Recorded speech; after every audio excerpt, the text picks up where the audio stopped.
Welcome all to Crusaders Sports Network, where tonight we'll be covering the Strake Jesuit football game against Pearland High School here at home. I'm Robert Gonsolin alongside my partner, Matthew Cabrera. Now tonight's a great game. We have a rematch of last year where Strake Jesuit beat Pearland on Pearland's homecoming game, and what's even cooler than that is that in 2018, Pearland did the exact opposite, where they beat Strake Jesuit on our own homecoming game. Matthew, what are you excited about tonight? Well, yeah, you're definitely right, and I'm very excited to see how this game's going to turn out. You know, we got to speak with Jacob Syke before the game, and he said this game is definitely personal for him and the team, definitely because of the last two games you just mentioned, where they've been going at it. They've been being just rivals on the field, and I'm really excited to see what Strake Jesuit has to bring, especially in their offense. You know, we've got a great quarterback, Connor O'Hara, who's going to be starting with us tonight. So what do you think he'll bring to the table, and also from the wide receivers? You know, we got Robert Smith and Will Taylor as well. Well, Connor O'Hara indeed came off of a great game last week, 215 passing yards and a pair of touchdown passes. He just needs to lead the offense tonight and keep that rhythm that they had last week flowing. Pearland is 2-0, coming off of a win last week against Memorial, and 2 weeks ago they beat the Woodlands 21-3. While Strake Jesuit, they took a tough loss last week to CE King, but tonight we're hoping they'll bounce back.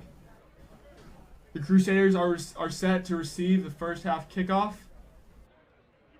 Pearland is set to kick, and we are in for a game tonight.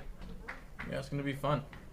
So Strake Jesuit are going to be starting off right now with the ball, and you know, last game unfortunately was a loss, but you know, we did see some really great plays, especially from players such as Dole Crawford and Robert Smith, who are really some of the main workhorses on the team. Caleb Mendez's ball is set up on the tee.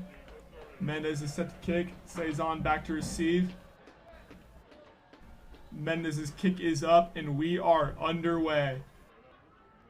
Ball will bounce back in the end zone for a touchback where the Crusaders will take it at the 20-yard line. And here comes Connor O'Hara leading the offense tonight. Yeah, here he comes. He had some great plays last game. You know, he's obviously we saw a lot of plays for with him and Joel Crawford. A lot of runs down the middle. Do you think we're going to be seeing a lot of those today? Oh, for sure. The way that Crawford was running the offense, was carrying the offense in the run game last week. I'm sure we'll see a lot more of that tonight. Yeah, definitely. Coach Kubiak really stressed him in the beginning of the first quarter and the second quarter. O'Hara takes a snap, throws out to his left wrist. Robert Smith for a catch, and that'll be about a 7-yard gain. Great first play for Robert Smith, number 13. Excuse me, that was 10 yards. Actually moved the chains for a new set of downs. And the Crusaders are rolling. It's a great aggressive start from Shake Jesuit. You know, we love to see these great aggressive starts, you know, just because it gets the team hyped. And, of course, the crowd here is loving it. O'Hara lines back up under center. Pitches out to Alex May, who runs up the middle. That'll be about a 5-yard gain, brought down at the Strake Jesuit's own 40-yard line. Alex May was actually hurt last week with a foot injury, but he's back tonight in his first start again.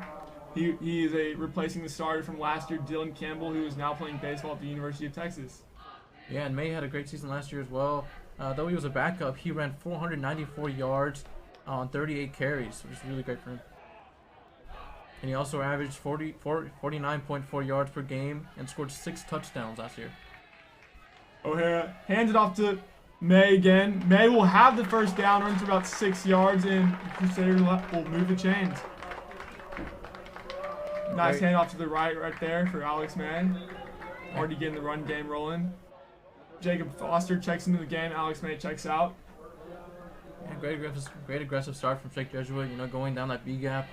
You know, they love to see those plays, especially Coach Kubiak. You know, like we said last game, if it's not broke, he won't fix it. So he loves running down the middle. Crawford in the backfield, pitch to Crawford out to the left, cuts it to the left, and he'll stay on his feet for about an 8-yard gain. Brought down, that'll make it 2nd and 2.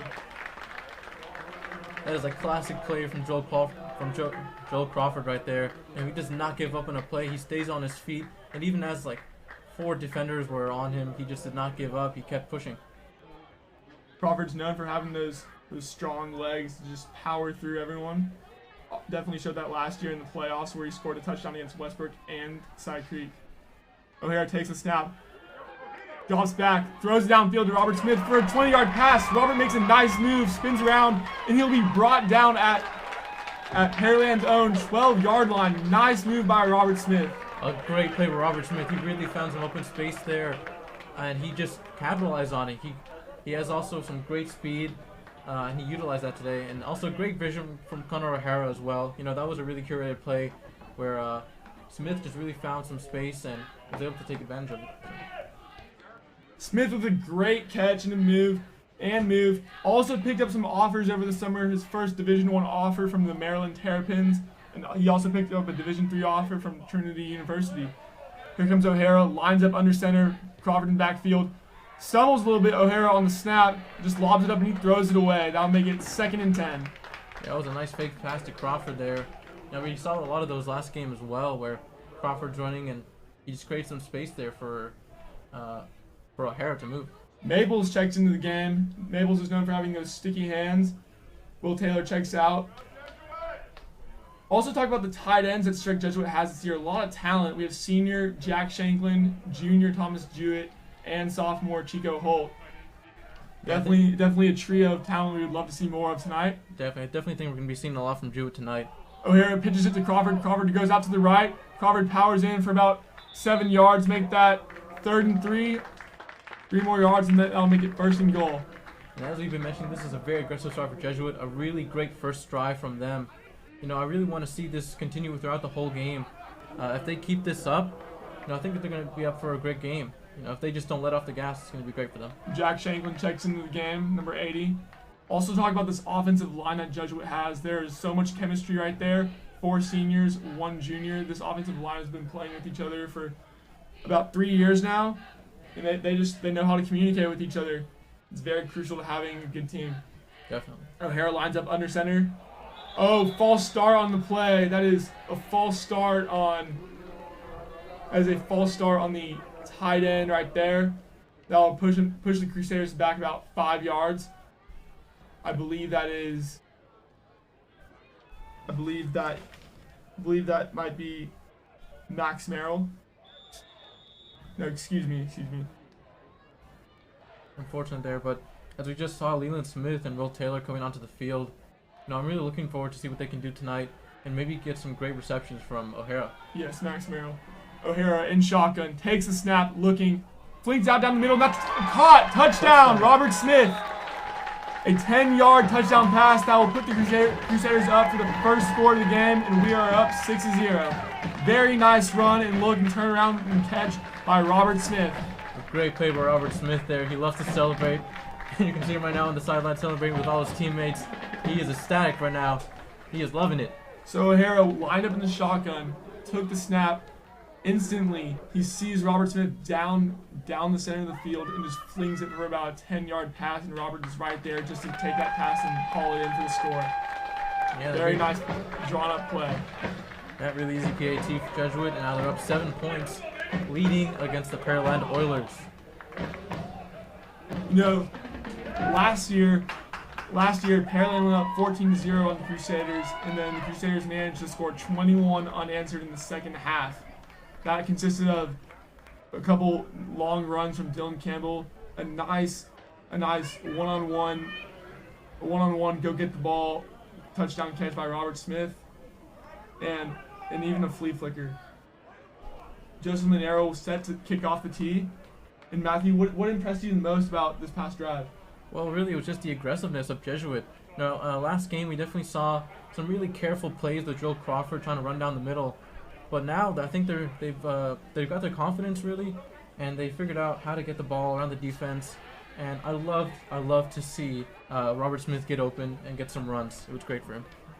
Now, as the Oilers come on offense, we'll get to see a little bit of action from senior quarterback Jake Sock, who's getting his first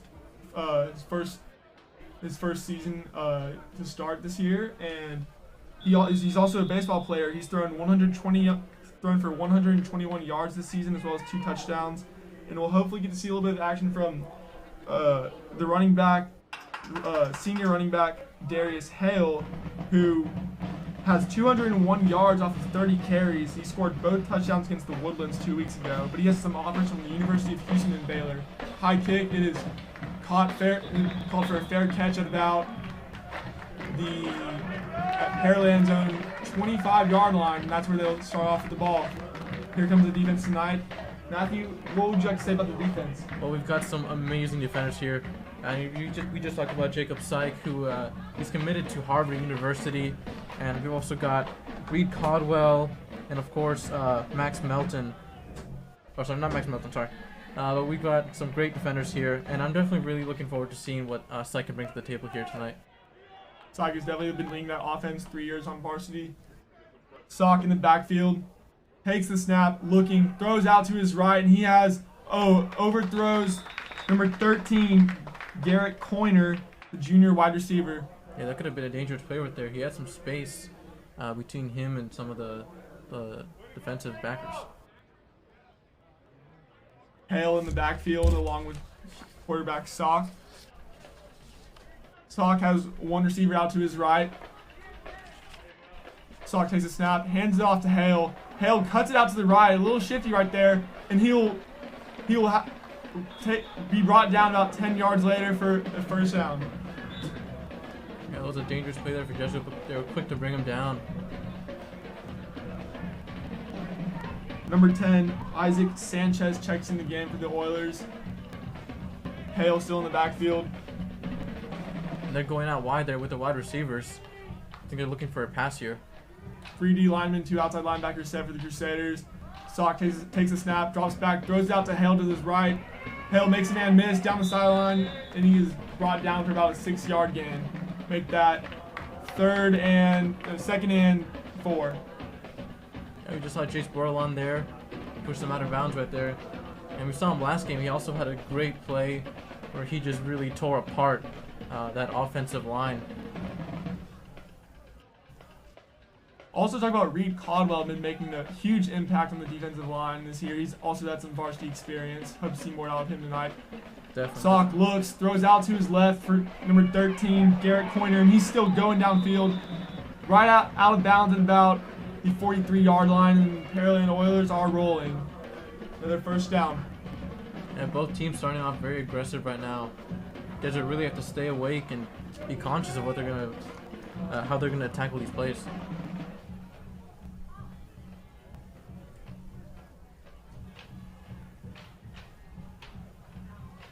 Sock in the backfield. Keeps it himself. Powers through for about a 6-yard gain. Make that, still on his feet. Make that about forward progress. Make that about 2nd and 4. And he just ran into Gabe Grunwald and Jace Bordelon right there. You could not get past them. Excuse me, that was John Friend in the Wildcat motion. Jake Sock checks back into the game. Crusaders running a cover 4 with Gabe Grunwald in the backfield, Craig Royal in the secondary, excuse me. Sock takes a snap, hands it off to Hale. Hale powers through, and that should be good for a Oiler first down. Brought down at about the Straight Jesuit 35-yard line. Yeah, it looks like it, and they're just trying to be really careful right now, I think, and just gain some yardage for that first down. They're about 3rd and 1 right now. Now Hale is replacing Brandon Campbell this season for the Oilers. Brandon Campbell is a USC commit who was the Oilers' main running back last season. Hand off to Hale right now. Powers through. Still on his feet. Powers through. And he is brought down at the Strake Jesuit 15-yard line. Hale was just quick on his feet tonight, but he's replacing Brandon Campbell, who is now the Katy Tigers' starting running back. Yeah, that was a close play. He ran into his own teammate right there, who brought him down. But it could have been a dangerous play there for Jesuit, but fortunately. We have Willie Brown checking into the game. Outside linebacker, motioning out. Gets set finally. Sock takes a snap, drops back in the pocket.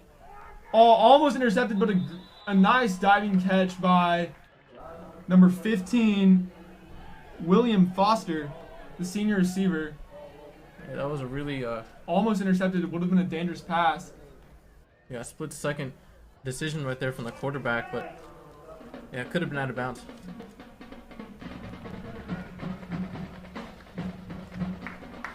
Crusaders are eyeing the defense, trying to line up in accordance with the Oiler offense.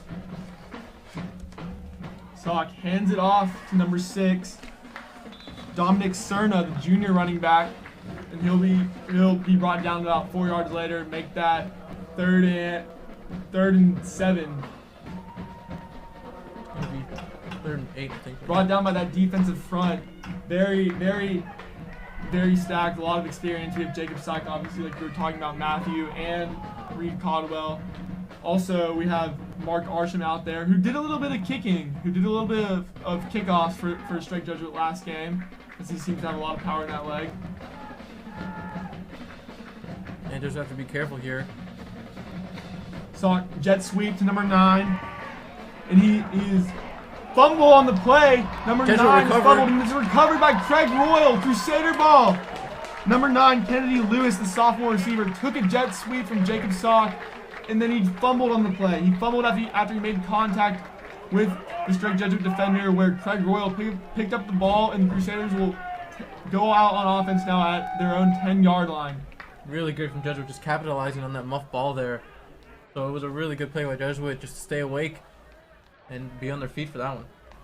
And obviously you can't rely on those, but they'll take them when you get them, of course. 1st and 10 for the Crusaders on about their own 5-yard line. O'Hara under center. O'Hara runs into Alex May a little bit, and that'll be a safety. That'll be a safety. A little bit of miscommunication on the snap, but that'll be a safety, and the Crusaders will be forced to punt it. Excuse me. Tackled at the 1-yard line. No safety right there, but tackled at the 1-yard line. A little bit of miscommunication on the snap between May and O'Hara. Yeah, that was a very close, probably 1 yard, I believe. So Jesuit are saved right there from the safety. Crusaders will be at their own 1-yard line. Got lucky there to avoid a safety, but they'll have everything back in rhythm on this play. O'Hara under center. motions Chico Hole out to the left, hands it off to Alex May, and he gets about to the 3-yard line, make that 3rd and 7. Good play by Joshua running down to the middle there. You know, they just really needed to get out of their end zone right there. 3rd and 7. Hopefully the Crusaders can find a way to get out of their own end zone, like Matthew was saying. Yeah, you know, they got Robert Smith right there on the left of Connor O'Hara. I say you throw an out route to Robert Smith.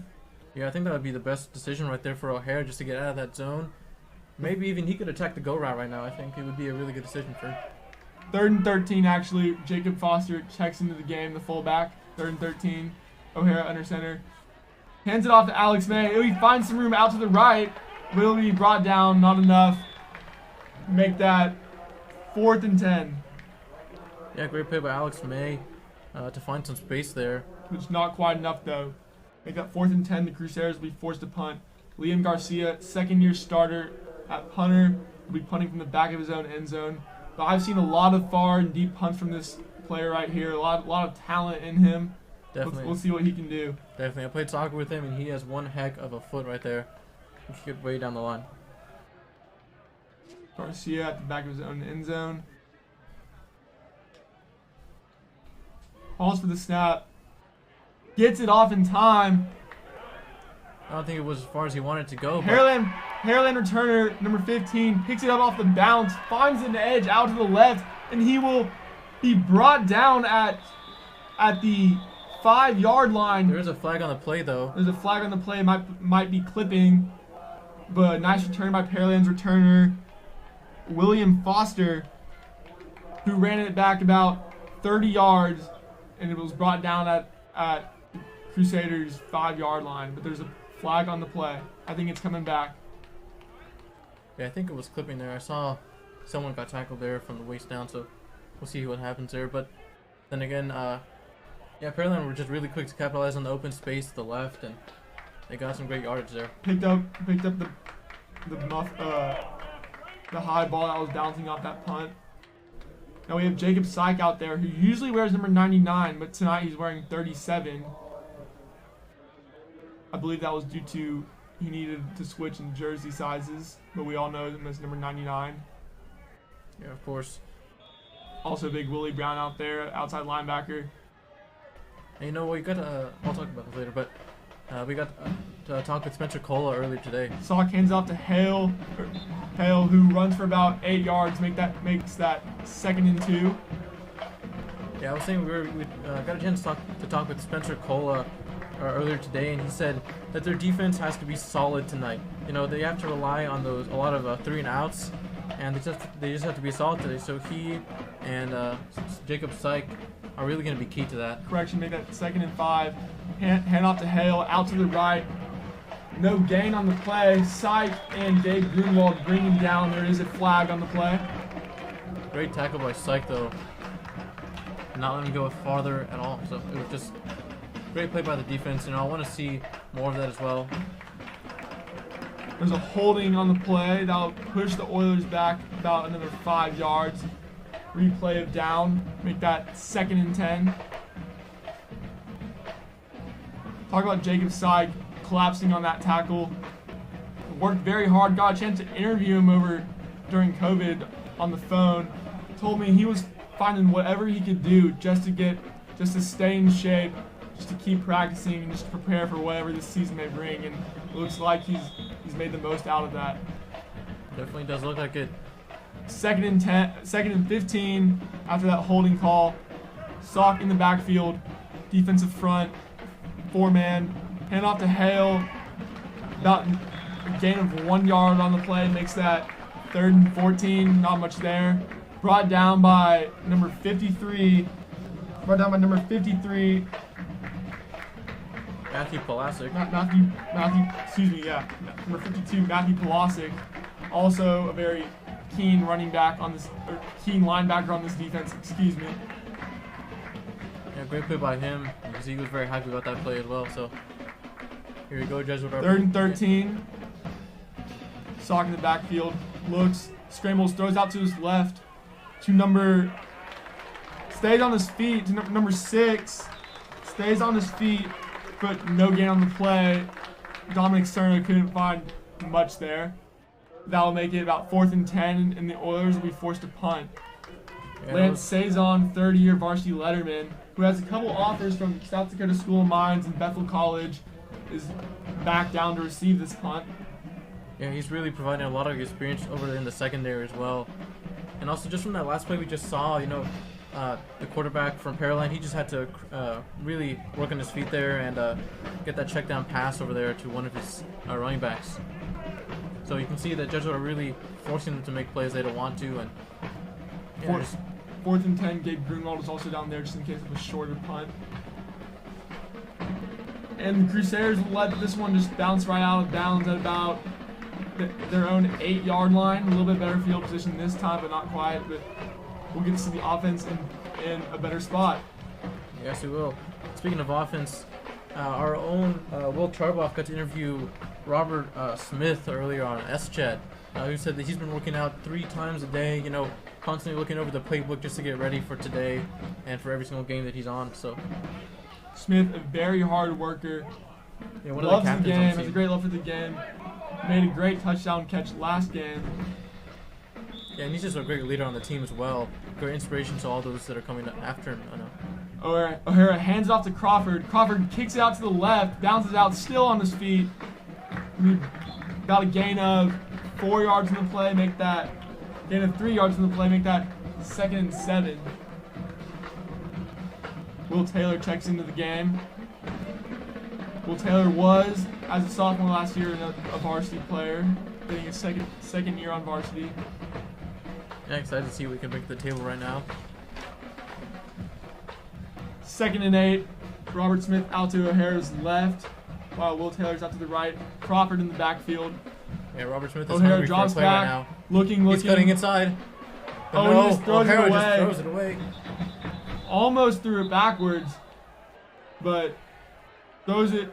Make sure he gets out of the pocket and was able to fling it forward to throw the ball away.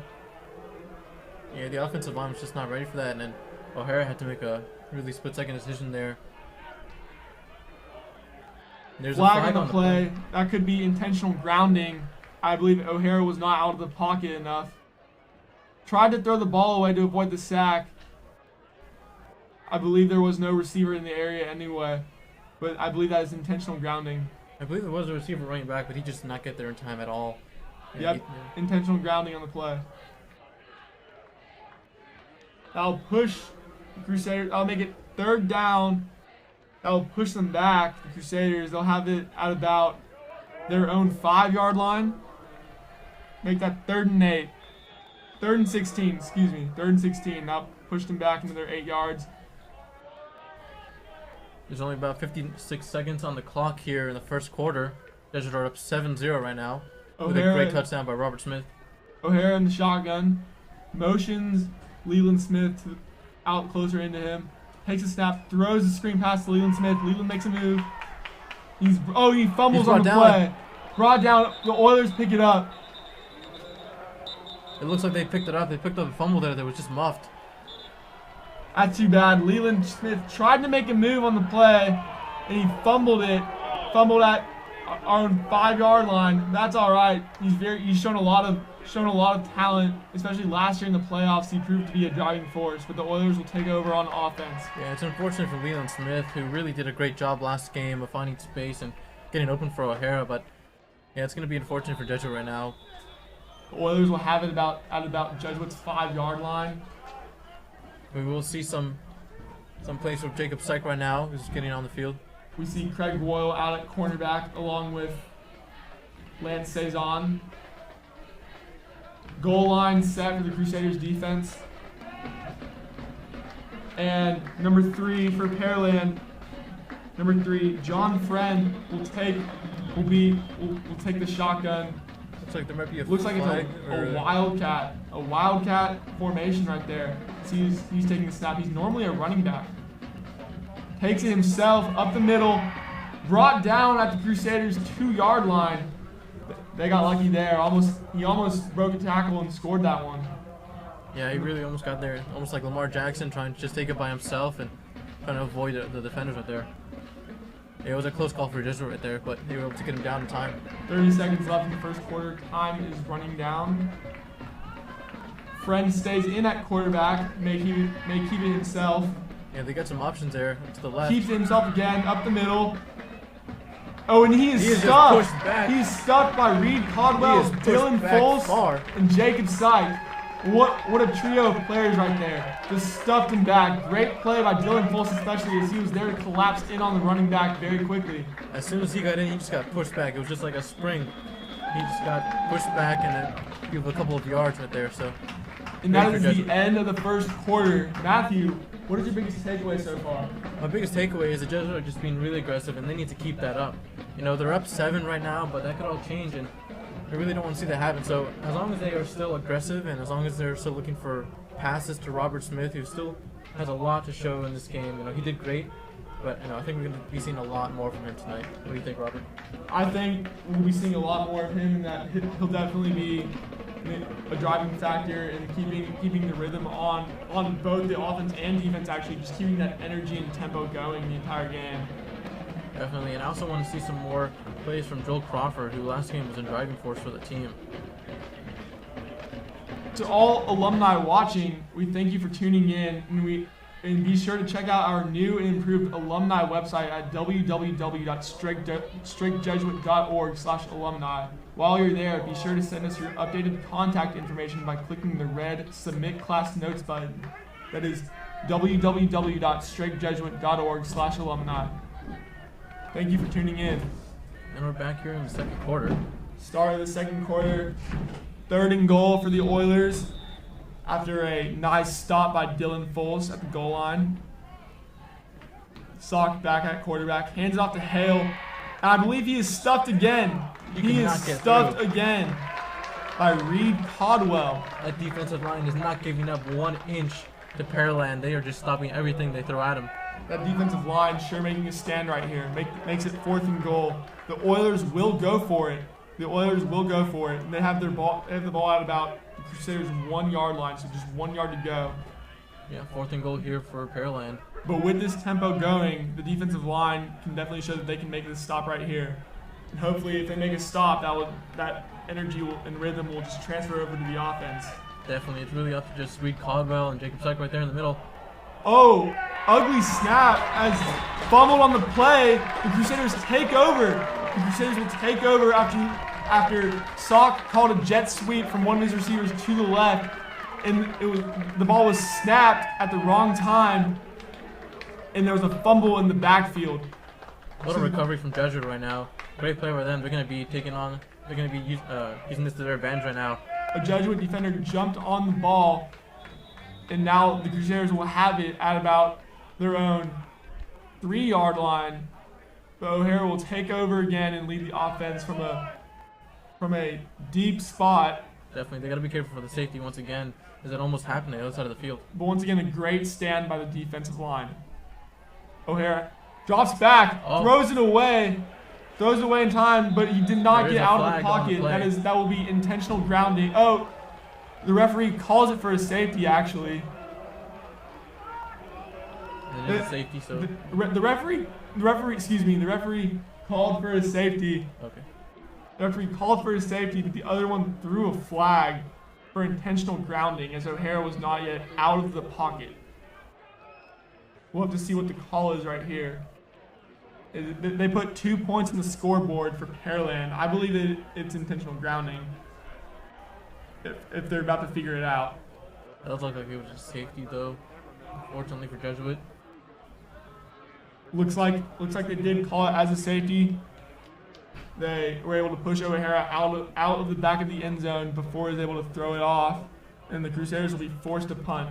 Yeah, just 1 inch though. And O'Hara, he was looking for someone, but he had to just get rid of it right away. So a lot of deep field position, a lot of far back field position for the Crusaders tonight. But that's not a result of anything bad. It's actually been a result of good defensive stands by the Crusaders, as the Oilers have been very close to scoring twice tonight, but the defense just hung in there and were able to force 2 stops. Garcia will be forced to punt it to the Oilers after that safety. Almost set up like a kickoff. Garcia, nice punt. Great punt by Garcia. It'll be caught at about the 35-yard line. Rough punt, but he picks it up, runs for number 15. That is William Foster, who's had a couple of receptions tonight. Yeah, gets about to the 50-yard line right here. Oilers will take the ball at about the 50-yard line, like Matthew was saying. Now, Matthew, we just saw two nice stops by the defense. Do you think they can hold on? Yeah, those are some great stops for the defense, but as we saw there, Pearland were just trying the same thing over and over again, and they could have gone for a pass right there, but right now they got to be awake. Pearland's not going to try the same thing again since they have a lot more space, so it's really up to these defensive backs right now to see what they can do. 4-man defensive line, Sock in the backfield in shotgun. Jacobs, I believe that was an offside by Jacob Syke. Pearland will have a free play, and they will elect to choose it as that was thrown out of bounds. Incomplete. That'll make it 2nd and 10, but I believe that will turn into another first and 10, 1st and 5 after the offsides on the play. Looks like Jacob Syke is going to come off the play right now. Make that 1st and 5. After an offsides call, Jacob Syke checks out of the game. Willie Brown splits the difference between the slot and wide out at outside linebacker. Sock takes a snap, looking, throws down to his left, almost picked off, overthrew his receiver. He overthrew Garrett Coiner, could have been almost picked off, but just a little too high for the defender too. Yeah, it was Gabe Brunwald right there. He almost had it. It was right in between his hands, but just a little bit too high for him. But good for him, just keeping awake and seeing where the ball was as well. And you could see that pass there was a really rushed pass, so the defense are doing a great job of pushing up. Lance Cezanne lines up against William Foster. Sock hands it off to Hale. Hale cuts out to the right, and he'll run for about 8 yards on the play. That's good for an Oiler first down. Yeah, play action pass there by Pearland, and they get some yardage there for that. 1st and 10 for the Oilers at about the Jesuit 40-yard line. Not quite close enough to be in field goal range, but it's only first down. Sock takes a snap, hands it off to Hale. Hale cuts it up the middle for about 8 yards in the play, make that 2nd and 2.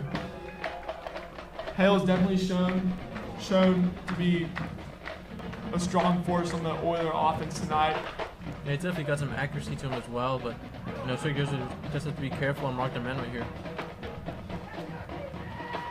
Defensive line definitely proving their own ground though tonight, as we saw them make a huge defensive stand earlier.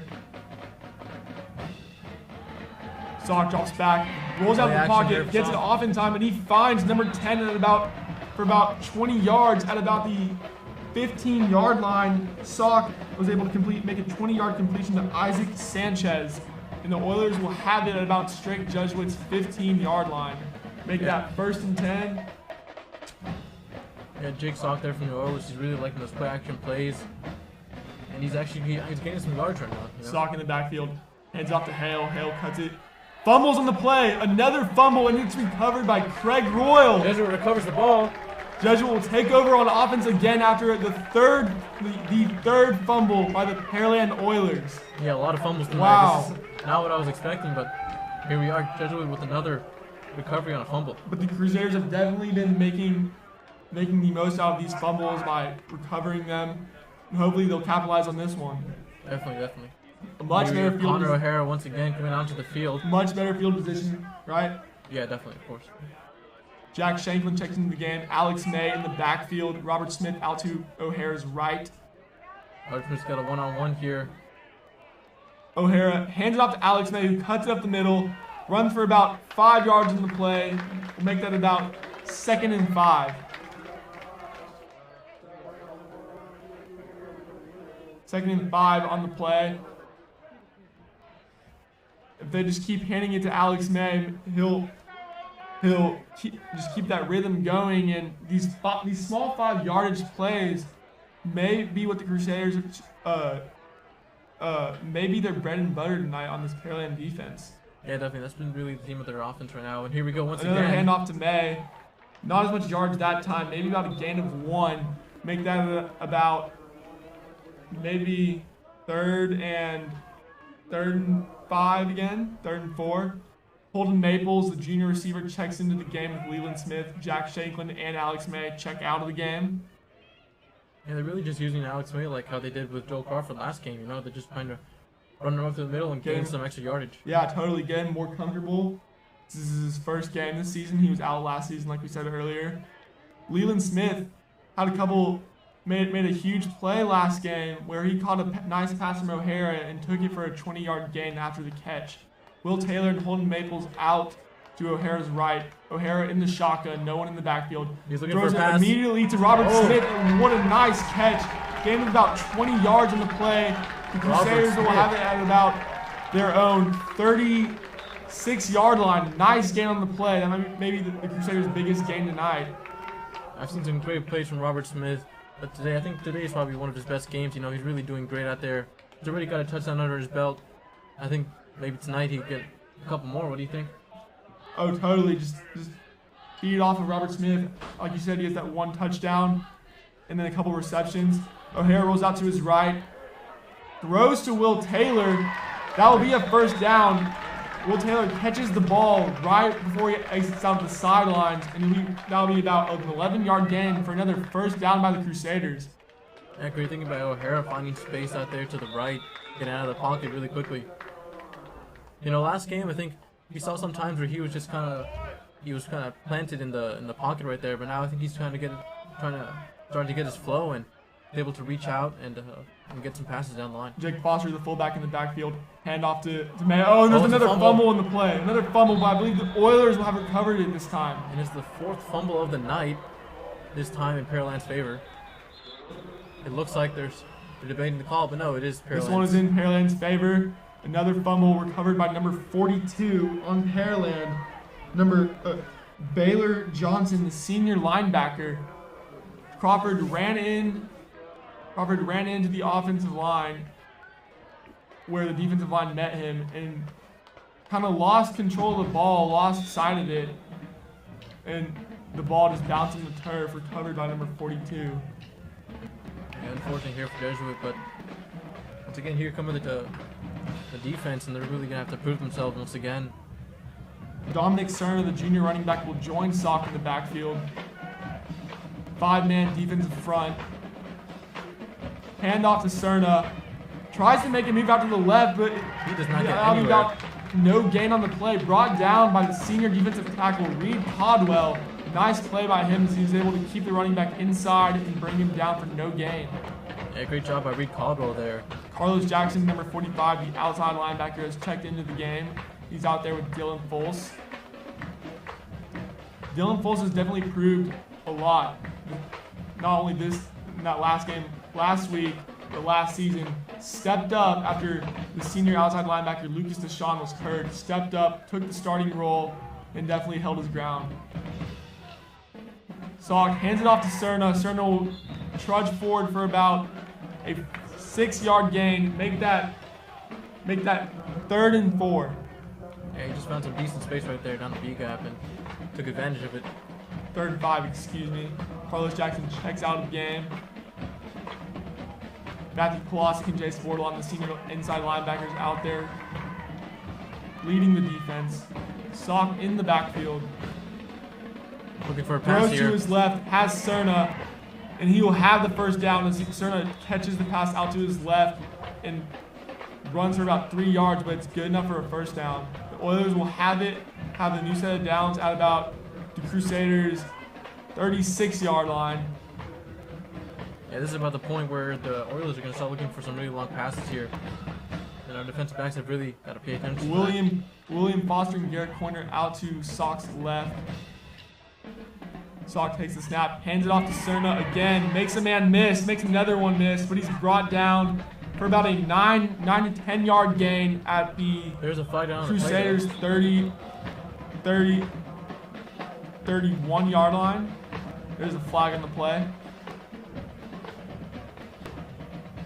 Cerna's definitely picking up some rhythm on this drive, but the Crusaders defense, I'd say, has picked up more rhythm. They're definitely very comfortable tonight, as they've proved a lot. Definitely. They just have to close some of those gaps they have in their defense, and I think they'll be set. Right now, they've been doing an incredible job there, especially we just saw a couple minutes ago with Reed Caldwell. He's doing a great job tonight. When you're definitely learning, people like Reed Caldwell and Jacob Syke, when you're definitely learning, when you've had your third year on varsity, you're definitely learning a lot from those in the grades above you. Definitely. And so that really pays off in leading, once your guys in the grade below you get to the varsity level, that really pays off in leading them and just becoming so used to the varsity experience. Looks like Jesuit, or it's a penalty against Looks like it's Pearland. no penalty against Jesuit. Oh, sorry. Looks like it was a personal foul. I don't know. Yeah, it was against Jesuit. That'll move Pearland downfield another 15 yards on the play. They'll have good field position. It'll be Pearland will have the ball out at about Jesuit's 12-yard line. Keep in mind the score is 7-2. First and 10 for the Oilers offense. 5 minutes and 58 seconds left in the second quarter. Clock is now running. They're up by 5 here. Let's see what the Close defense has front. to say about that. Tight defensive front. Only 2 cornerbacks out wide. One on the right and one on the left. That is Lance Saison and Craig Royal. Sock hands it off to Cerna. Cerna goes down the middle for about a 4-yard gain. Make that 2nd and 6. And the crowd here is getting ready for a great defensive tackle here. You know, Jesuit, once again, they cannot let up any space right here. About 1st and 10 right now. Excuse Or me. 2nd and 13. They will, from the angle, it's kind of hard to see it, but that was actually a loss of a couple yards. Or no, yeah. The 2nd and 5. It's 2nd and 5. Yeah. Sock overthrows down the middle, overthrows his receiver, William Foster. Make that 3rd and 5, just way too high downfield. Threw it out of the back of the end zone. Yeah, William Foster was nowhere near that, but Still great coverage on the play by Lance Saison. Was able to force a bad pass as Sock was not able to put the ball in the right spot, forcing him to overthrow his receiver. Great coverage by Lance Saison. 3rd and 5, about 5 minutes left in the second quarter. Number 4, Evan Ford, is checked into the game as well. He's out there at cornerback. Sock takes it to the left. Spin moves on the play. Brought down. Nice gain. Brought down at the Crusader 1-yard line. Make that first and goal.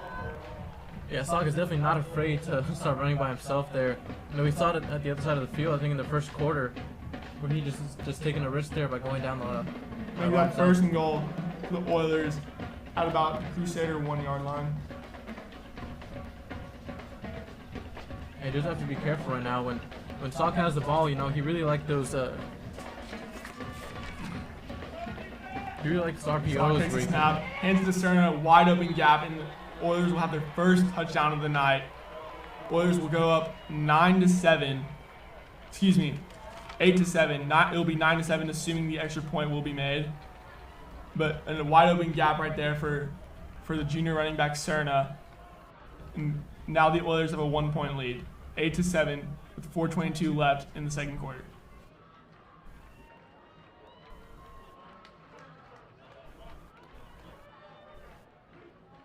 Number 33, Mendez, is set for the extra point. Timeout on the play. Timeout called by the Oilers. That will be their first timeout of the half. You know, a lot of the field position that has come out for both teams tonight have been based off of fumbles. Definitely, we've seen about 4 fumbles tonight. About 4 or 5 fumbles total tonight between both teams. More against Pearland. Hopefully the Crusaders can get one of those fumbles at a much better field position. But regardless of where that field position is, and regardless of this touchdown just scored, the defense for the most part has been showing out to be very strong tonight. We just got to put the offense in good field position and we'll be set. Definitely. John Friend, the running back at quarterback again. They're going for 2 points. They are going for 2 points to get that 3-point lead over the Crusaders. Low snap. Friend keeps it, runs up the middle, and that 2-point conversion will be successful. Yeah, that was a dangerous. So now Pearland will go up 10-7.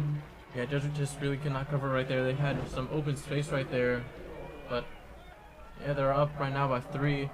He doesn't have to recover right now. Well, now that's another kickoff. We assume Jesuit will have much better field position this time. With 4 minutes and 22 seconds left in the first half. Pearland is up 10-7 for those just joining in. And we've seen a lot of fight from both teams tonight already. I'd say even though both touchdowns on each team have been offensive touchdowns, it's been more of a defensive game tonight. Both defenses have forced, and special teams have forced a lot of turnovers. Maybe we're about to see a scoop and score or a pick 6. Definitely, just defense has been really alive tonight, and we've seen that again, time and time again. You know, with Jacob Syke and Reed Caldwell there. Caleb Mendez is set to kick. Lines up very close to the football. Could be an onside kick.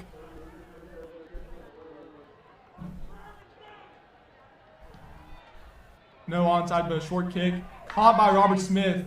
And he's met right away by a Pearland defender. But a nice catch. The Crusaders will have it at about their own 34-yard line. Much better field position right now. O'Hara will bring the offense back out to the game, and looks like there's an injured player there for Pearland. He's on the ground right now. Injured player for Pearland. That is correct. There is an injured player for Pearland on the kickoff. Must have met Robert Smith right away. There was contact made right as Robert caught the pass. Robert is okay, but that is number 38 for Pearland. And he'll be taken off the field. Number 38, the junior defensive back, TJ Sweat. He'll be brought off. He has to have 2 trainers help him off the field. Hopefully he's okay. Yeah, it looks like his ankle got injured there, but hopefully he's okay. You don't like to see those kind of injuries, and you don't like to see those kind of injuries here in high school football. You know, we've got a lot of playing ahead of them in this season as well. Offense comes back out onto the field with 2 tight ends, Jack Shanklin and Thomas Jewett. Robert Smith outright with Alex May in the backfield. Handoff to May, cuts out to the left. That'll be about a gain of 1 yard, make that 2nd and 9. Crusaders will have the ball at about their own 36-yard line. May has really come a long way. Definitely, he's really evolved over these past couple years, and 400, almost 500 rushing yards last season. Yeah, isn't that right? 494 yards and 38 carries. Yeah, and he scored about 6 touchdowns. Yeah, 6 touchdowns last year as well. Come a very long way. Definitely. May in the backfield, Robert Smith out to the right, O'Hara under center, takes a snap, rolls out to his right, has so much time. Oh, he found some space there, but he just not find. He had the junior tight end, the sophomore tight end, Chico Holt open, kind of not the most ideal, good pass, but not the most ideal angle for Chico based on where he was looking on the field. Had to kind of turn around, and that made it incomplete. Make that 3rd and 8 for the Crusaders at about their own 36-yard line. Yeah, O'Hara will line up in shotgun. We did see some impressive plays from Chico in last game. You know, it's really impressive though, because of course he's a sophomore as well, so great for him. Flag on the play. There's a flag. I believe this one is false start on the offense. That'll push him back about. Yeah, about push 5 him back yards. 5 yards, make that 3rd and 13.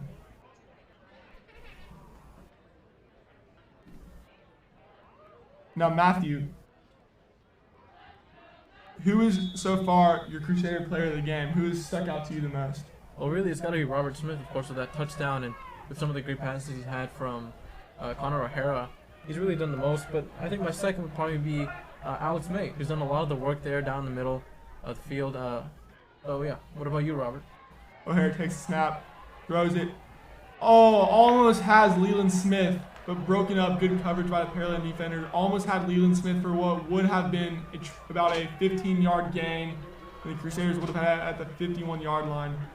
As you were saying, I'd say it's either Robertson, I agree, or Connor O'Hara. He's definitely with passes comes good throwing, and he's definitely showing some good talent tonight.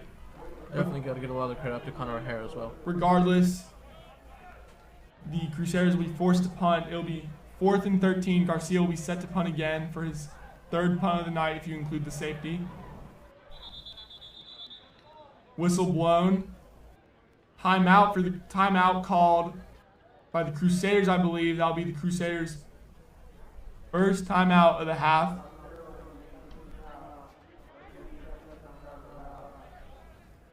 And they'll stop here. Timeout 13.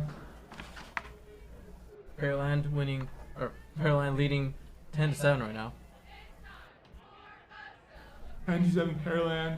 3:28 left in the half, as Matthew was saying. Tonight is the first game. Last week this wasn't allowed, but tonight is the first game where the band is allowed out on the track. They're usually next to the student section. Tonight they are out on the track to ensure social distancing, and there are only the drummers out tonight. The drummers and percussion. That is to avoid any close contact with anyone. The school is doing a great job. The football team is doing a great job of ensuring that there is safe protocol amidst the coronavirus going around. And this is why we have the Crusader Sports Network, just so that if you want to just not risk anything, you can tune in right here. Garcia will be punting on 4th and 13. Garcia here with a great punt right there. Oh, really far down. Roughing the punter. Garcia was roughed after his punt. And there was a flag put on the play as well. And I believe the Crusaders will get another shot on offense now. That was roughing the punter. The Crusaders, what a break for the Crusaders. That could have been either a nice return by Pearland or it was roughing the punter. Yeah, great job by Liam Garcia there. Really great punt while being roughed off by the defense. And here comes the Crusaders back on offense.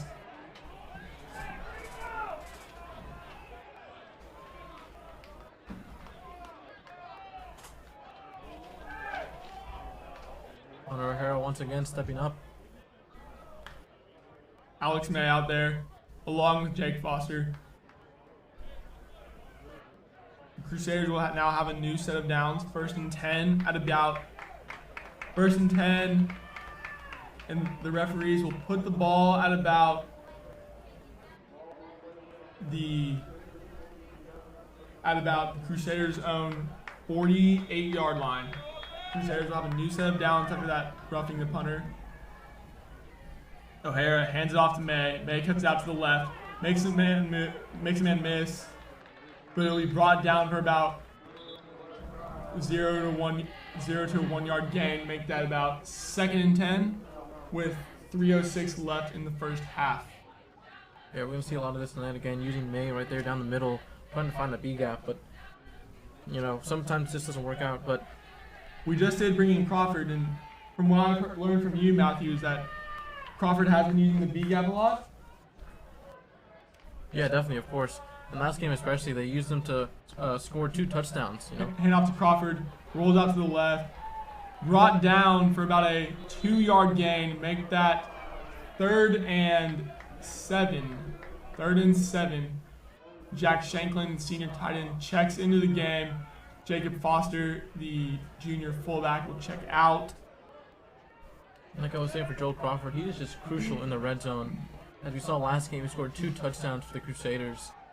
And I just really want to see a lot more from him today. Alex May is doing a great job, but I think Joel Crawford also needs his time to shine right now. And he will get it right now. Joel Crawford lines up right next to O'Hara. O'Hara in the shotgun just a little bit. Motions Thomas Jewett out to the left. Takes a snap, looking for a pass. Oh, it is hit. It is intercepted by Pearland's number 7, Dylan Dixon. An interception there in Pearland's favor, and they get some yardage down. O'Hara threw down the middle into coverage. Had a receiver open, but it was tipped through coverage on the defender and intercepted by Dylan Dixon. Unfortunate play there for Jesuit, but once again they got to step up again with the defense. They cannot let another point slip by. The offense is there. It's there. It just needs to find that rhythm. And I think that in the second half, the Jesuits known a lot for finding that rhythm. That was seen a lot last year in the second half game of the second round of the playoffs against Westbrook when they just unleashed so many points. Incomplete passes, Sock threw out to his left right there, makes that 2nd and 10. Anyways, the Pearland has it at the 44, Jesuits on the 44-yard line, makes it 2nd and 10. 1 minute and 46 seconds left in the first half. We'll see what Jesuit can do to hold them. Yeah, once again, Jesuit pushing up and making Sock make a last-second decision there. Sock hands it off to, I believe that is Hale. Runs it for about 5 yards in the play, makes that about 3rd and 5. 3rd and 6, a minute and a half left in the first half. Pearland is up 10-7. Hopefully Jesuit can hold them right here and find a way to get that offense rolling right before the end of the first half and make a quick score right before they enter into the locker room. Sock takes a snap, hands out to Hale. Hale rolls out, runs out to the right, open space, runs for about 11 yards in the play. That's good for a Pearland first down. And the Oilers will have it at about Jesuit's own 30-yard line. A minute and 8 seconds left in the first half. Let's see if the defense can hold them before halftime. Yeah, they said only about a minute left, and they're getting close to that red zone right now, so they just have to be careful right now. They have to watch those passes as well. Sock and shotgun. Rolls out to the right. Brought down, and he is sacked by the Harvard commit, Jacob Syke. What a nice play. Jacob Syke was there quick enough, read the offensive line, and was able to escape them very quickly, and was right there just to make the play when it was needed. Great sack by Jacob Syke right there. That's what I wanted to see from him all night, and he finally got it. Kind of reminded me of last year against St. Thomas when Syke was able to make that sack against their quarterback as he was running out of the pocket. Sock dumps it to number 13, Derek Coiner, but it's incomplete. He just drops the pass in the play. Makes that 3rd and 18, 20 seconds left. What a great way that the defense has turned this around after they just led it for a first down, but now it's 3rd and 18. Definitely, that was all Jacob Syke right there. And they've really got a chance to keep the score where it is right now and come back later with some great offense. The Crusaders are just hoping they can hold the Oilers right here before the half ends. And 3rd and 18 right now. 20 seconds left on the clock. At the 48-yard line, it's very hard for a high schooler to make a kick like that. He's going to try to go for... Sock hands off to Hale. Hale runs in the middle. Runs for about 10 yards. Runs for about 8 yards. Makes that 4th and 10. 4th and 10 on the play. The Oilers will have a 4th down. But Jacob Syke has definitely been making his name heard on this drive right here. Making a huge stand for the Crusaders. Really was able to get them to turn things around on this drive. And there will be 12 seconds left in the first half.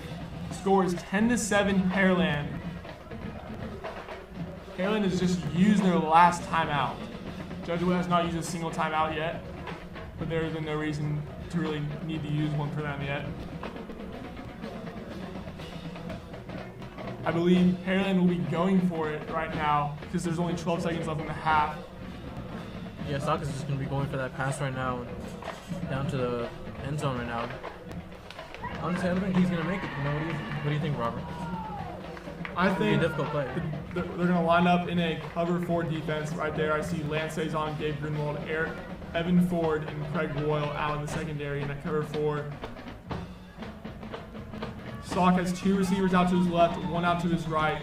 He has Hale in the backfield with him. A lot of pressure on Sock right now. 1 fullback out to his right. Hale takes a snap, looking, drops back, throws out to his right, and it's incomplete. Turnover pass. on downs, 8 seconds left, and the Crusaders will take the ball at about their own 30-yard line. 8 seconds left. Matthew, what do you think? I think they're just going to take a knee. Yeah, I think so too, and it's just what Jacob Syke was saying before. You know, they really need these 3 and outs, and they're been capitalizing on them as well. Low scoring game, a lot of mistakes made by both teams, but also a lot of action from both teams. Yeah, a lot of turnovers, a lot of fumbles, as we were saying. But still, Jesuit have been capitalizing every chance they get, and I believe they're really going to come back in the second half.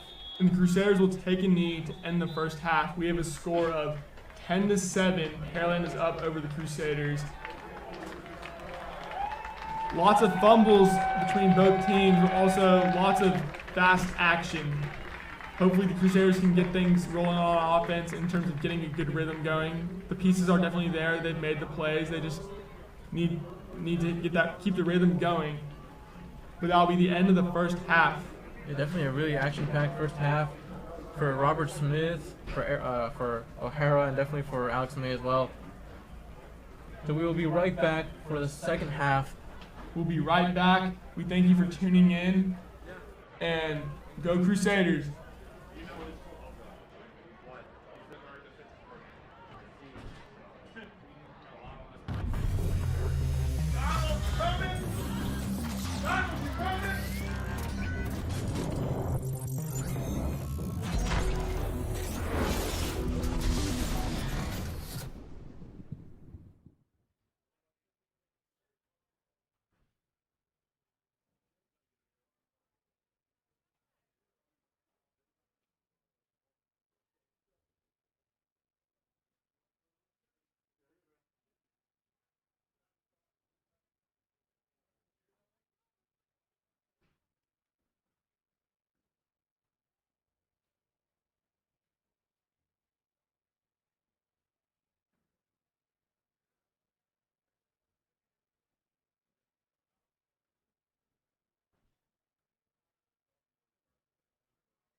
Welcome back to those.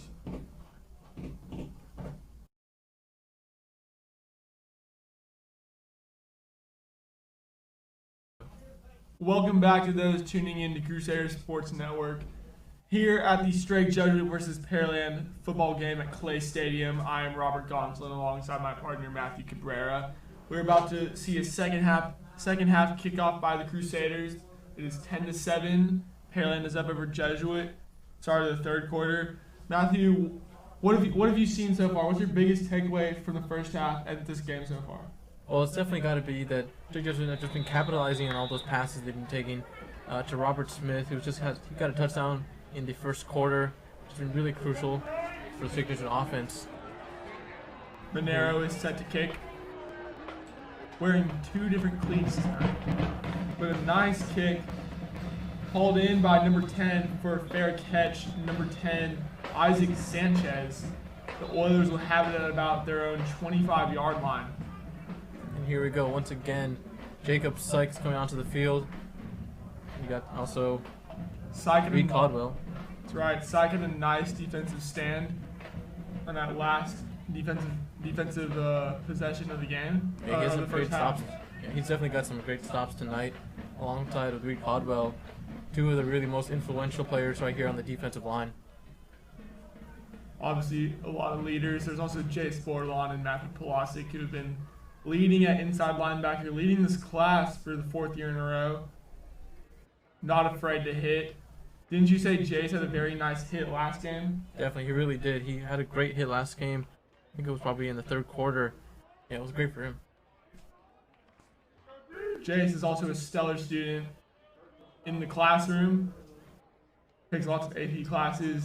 Just an overall a great leader. Oilers will have it at their own. Oilers are going to have the ball at their own 13-yard line. Sock in the backfield with number 4, the running back, Darius Hale. Hands it off to Hale. And he'll run forward for about 5 yards. Make that 2nd and 5.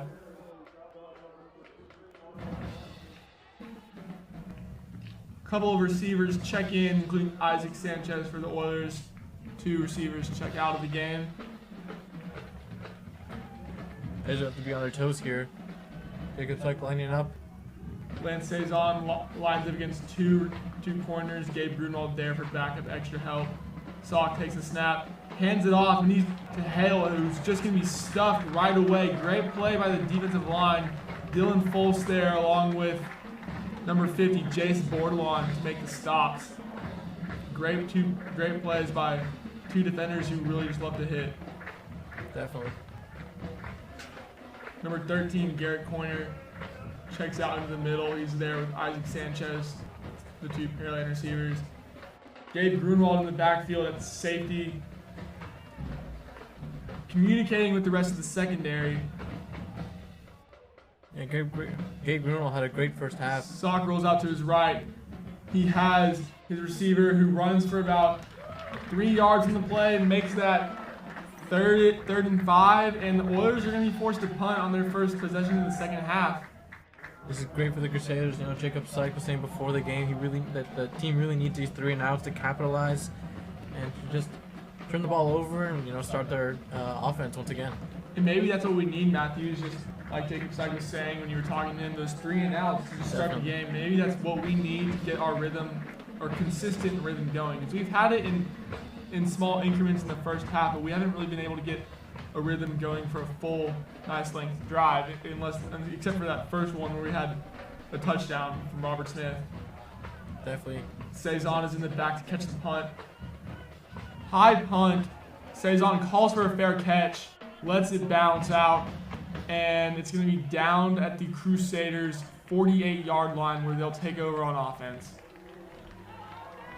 Yeah, Pearland, they're just going to try to control the tempo right now, but Strake just really needs to capitalize right now and get yardage wherever they need to. They're going to be using, again, Alex May, who was very crucial in the first half, and gaining some yardage there, along with Joel Crawford. May will start out as running back in this first possession. O'Hara's out there with May in his backfield. Has Robert Smith out to his left, and I believe that is Will Taylor out to his right. Has Thomas Jewett in the game as well. O'Hara drops back, rolls out to his left, out of the pocket. He finds Robert Smith for about a 5-yard completion, but Robert Smith runs a little extra yards after the catch for a first down, and that will move the sticks. Great job by O'Hara, not staying planted at all, moving inside the pocket there. Excuse me, about an 8-yard gain. That would be 2nd and 2. But as you were saying, Matthew, yes, a nice play by Robert Smith. Very good at being able to just run it after catching the ball. 2nd and 2. O'Hara hands off to May, who runs it up the middle. Has some yards after the first down. Makes that about an 8-yard gain. Makes that 1st and 10. Obviously, a lot better field position than a great majority of the other drives the Crusaders had in the first half. Would you say so, Matthew? Yeah, definitely. And now, I think what they really need to capitalize on is just the aggressiveness that they had starting off. That first drive we saw ended up in a touchdown just right away. And they really need to bring that aggressiveness back. Not saying that they've lost it, but just they've really got to push again to get another touchdown here. O'Hara lines up in the I formation, fakes the handoff. He throws an interception to number 8. Number 8 is running it back to the 50. He'll be pushed out of bounds at Jesuit's own 43-yard line. Just miscommunication right there. But it looked like a well-drawn-up play. It was picked off by number 8, Davion Moses, the junior defensive back for Pearland. Pearland will take it they're going to have it at Jesuit's own 43-yard line. Pretty good field position to start. But it's early in the second half, and they seem to have things rolling right there for them. And definitely just an unfortunate play though right there. Some miscommunication there between O'Hara and his receivers. But here once again we got the Jesuit defense. Salk hands off to Hale. Cuts out to the left, makes a man miss, and he's still on his feet running, brought down at around the Jesuit 23-yard line. There is a flag on the play as well. There is a flag, I believe it is holding. It's in the backfield. They'll be brought back. Holding on the play. Boy, did the Crusaders catch a break right there. Definitely. Pearland just got some major yards right there, but they're going to be pushed back. From almost 1st and 10 at the Crusaders' 32-yard line for Pearland, it's going to bring them back and make it around 1st and 20. 1st and 20 for the Oilers. Huge difference. Makes huge difference right there. So Salk in the backfield, shotgun with Hale right behind him. The U of H, who he has an offer from U of H. Salk just throws it deep. Almost a great play by Lance Saison. Almost a diving pick. Would have been a great play. You can see here on the replay some great coverage there from Jesuit. Look at that. Keeping his eyes on the ball. Almost has it right there. But still a great play, great coverage. Forces it. That makes it about 2nd and 19 yards to go. Second and long. Yeah, great play, keeping his eyes on the ball and just keeping in front of his defender. So there's Dylan Foles checks out. And there'll be a run, handoff to Hale, who runs for about 3 yards, makes that still 3rd and long. Now it is up to Pearland's coaching to see what they will do on this last play right here. Hopefully this last play right here, if the Crusaders can force a punt. They have Willie Brown and Dylan Foles out there, outside linebackers. Definitely much experience at that position. Dylan Foles actually played a little bit of defensive line his sophomore year, but knows a lot about how to play outside linebacker.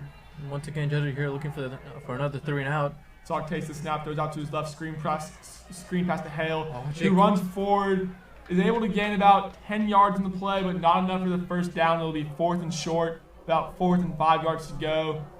Jacob's only puts a hand on him, that would have been down, but unfortunately slips by him by an inch. Reed Caldwell is kind of limping off the field a little bit. It looks like he'll be okay. Just wants to get that little that injury checked out. Looks like the Oilers will be going for it. It is 4th and 4. Salk is in the backfield with Dominic Cerna.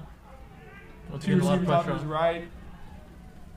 Once again, a lot of pressure on Salk right here. Takes a snap, rolls out to his right, flings it, and it is incomplete.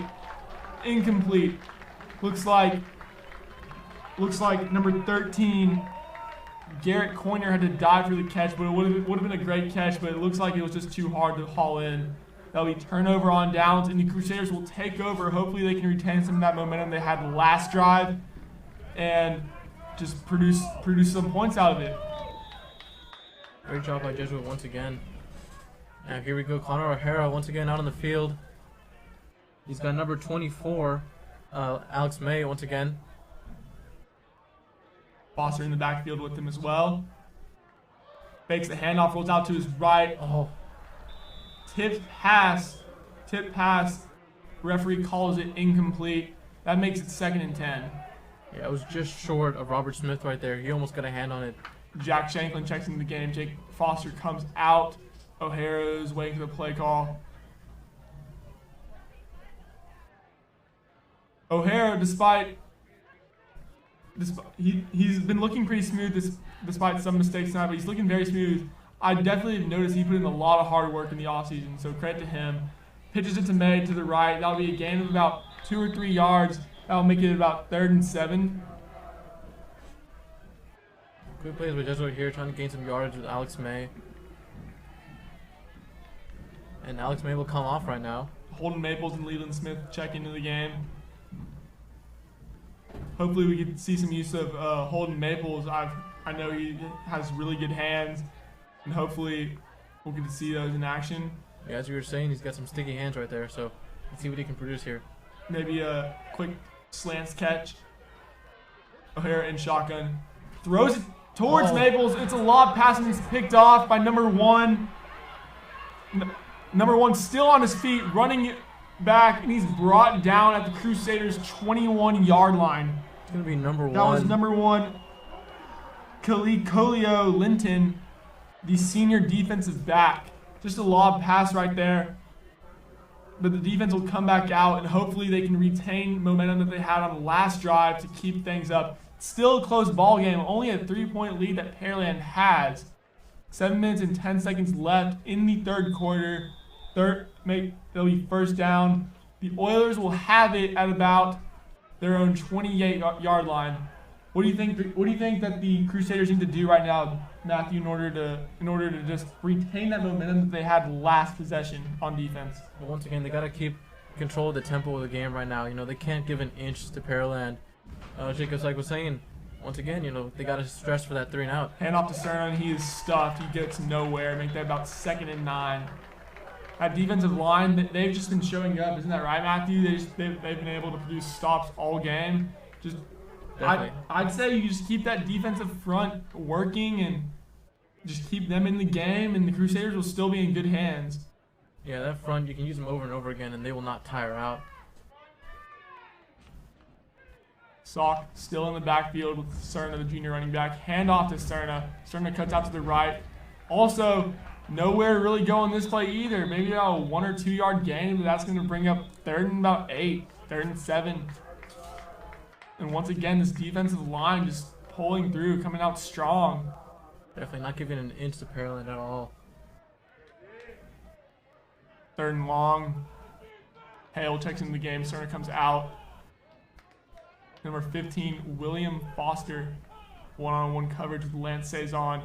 Cerna rolls out to his left, stops, finds collapse, and he's able to find a lane in the right, on the right side, runs to the 1st down, but there's a flag on the play. I believe it might be blocked in the back, personal foul. So I think the Crusaders just caught another break right now, right again, as there was a roughing the punter earlier in the 1st half. This one is a block in the back, or I believe it's a block in the back. This will bring the Crusaders back. They just caught another break. And Judge catching another break right here. A couple yards back. Holding. The call is holding. Yeah, Judge catching another break here, and trying to capitalize on this. About, I think, 5 yards back. So great for Jesuit. Need to capitalize on this. That's going to bring him back about 10 yards, I'd say. 10 yards makes that 3rd and long. 3rd and 23 is what the scoreboard says. Sock is in the backfield.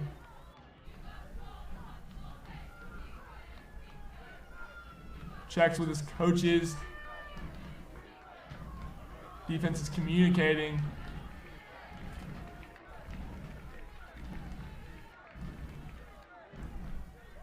Takes a snap. Flings it out to the middle. Where he has, oh, what a great play by number 18. What a great play by Strake Jesuits, number 18. Gavin Stewart, the junior defensive back, broke up what would have been a nice touchdown pass from Jake Sock to his receiver, William Foster. But just overall, at the end of the day, the better play was made by Gavin Stewart. Yeah, great play by him. Did not let off his man at all. And the Strake Jesuit crowd here, they're loving it. They're on their feet right now, stamping on the bleachers. They are all for it. That may be the defensive secondary play of the night so far. Yeah, I think so. That was a great play. So that puts the Oilers and forces them to punt. Cezanne is back to return. He calls it off. The ball is going to bounce out of bounds at around the Crusaders' own 10-yard line, where they'll take over on offense after an interception was just thrown. Here they go again. It's a close game. Three points you can't give up quite yet, right? There's so much time left in this game. Definitely a lot of time left to play. We're only in the third quarter right now. Just have a lot of work to do right now to catch up. But I think they got it. You know, we got O'Hara right now coming on the field. Not right now, but he'll be coming on the field very soon. Excuse me, we have a quarterback substitution. The sophomore, Bryce Fusick, has just checked into the game, and he'll be getting his first snap right now. Wow. Pitches it to Alex May. He'll be stuffed right away. And this is Fusick's first time on the field. He did not play last game. This is his first, I believe it, yes, it is his first time on the field. They just substituted him in for Connor O'Hara. He's number 8. They brought him in. There's been a lot of talk about him just working on, also being a hard worker and just being a team player, overall humble team player. Let's see what he can do. So he's out there. He has Will Taylor to his right. Joel Crawford's in the backfield and Robert Smith out to the left. Takes a snap, throws for the pass, and it's caught by Will Taylor, but he's brought down right away. That might be a 3 or 4 yard gain. Makes it about 3rd and 6, 3rd and 7. Yeah, great play there by Jesuit. And now they're going to try to capitalize on this once again. Excuse me. That was a bigger gain than I thought. 3rd and 3. With about four and a half minutes left in the third quarter. What do you think they should do right here just to get that first down? Well, definitely, I think they're going to use the running backs here. You know, they got Joe Crawford on the field right now, so he's going to be a great asset to them right now. So, oh, but he's going to pass it instead to Smith. Pass to Smith. What a nice catch by Robert. And the Crusaders offense, they're arguing that that's a first down. It's going to be close, and they will move the chains. What a nice catch and throw by Fusick. Nice catch by Robert. Yeah, great job by Fusick there to think on his feet and to find Robert right there close to the sideline. So Fusick is out there. Yeah, Fusick making a stand right here.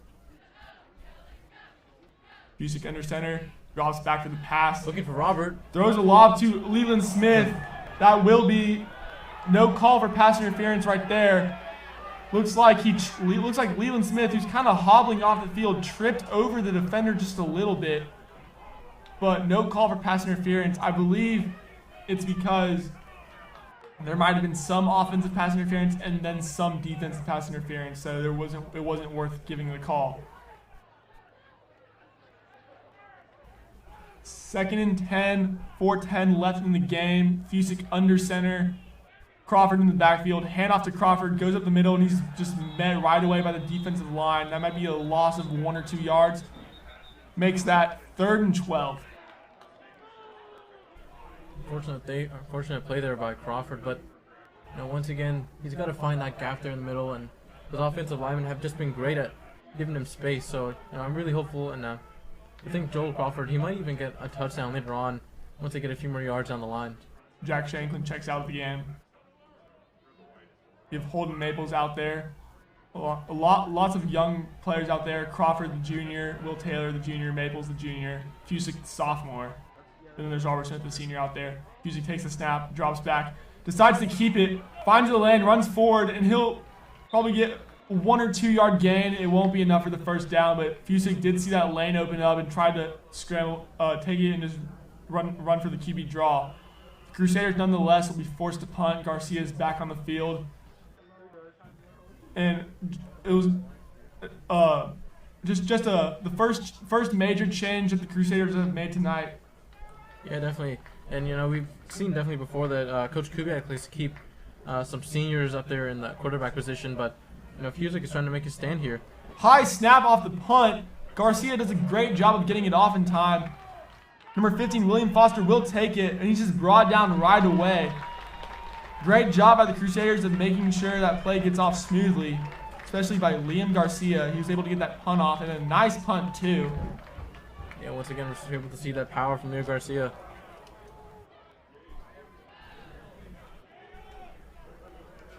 Well, here comes the defense. And from what Matthew and I have seen, how has this defense been playing tonight? Just in the second half more. They've been doing a great job. Definitely. They caused a turnover earlier, and they've just been doing a great job of creating stops. And again, Jacob Syke, once again, a very forceful player here.